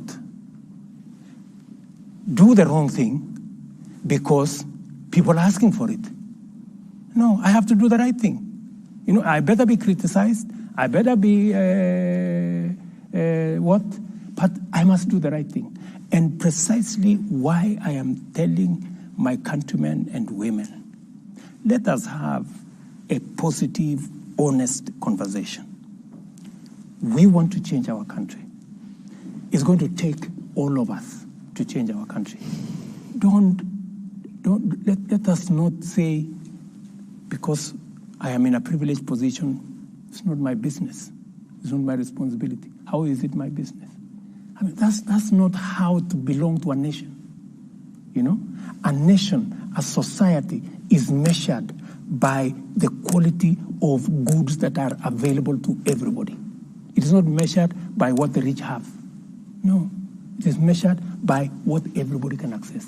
Education. How are we going to make sure the plan we have to raise to 80 billion becomes, how do we deal with our health? How do we deal with our roads? How do we deal with our water? How do we deal with our electricity? How do we deal? That is what we must do collectively, and that is why we have a government. It is my plea to the people of Kenya that they listen to what we are saying. Thank you, Mr. President. Thank you very much for giving us this opportunity to speak to Kenyans and to also respond to questions. This, of course, goes a long way in entrenching our democracy, and will continue holding you accountable for the words that you say. By all means do. And the deeds of your government. Yes. And continue asking me the difficult questions. It is good. It's good for me. That is our job. Yes. Good for democracy. Yes. Good for openness and transparency. No problem. That's our job. Wewe fanya kazi yako, sisi tufanye kazi yetu. And thank you very much for tuning into this conversation with His Excellency President William Ruto this evening. Thank you for all the questions that you had shared with us earlier.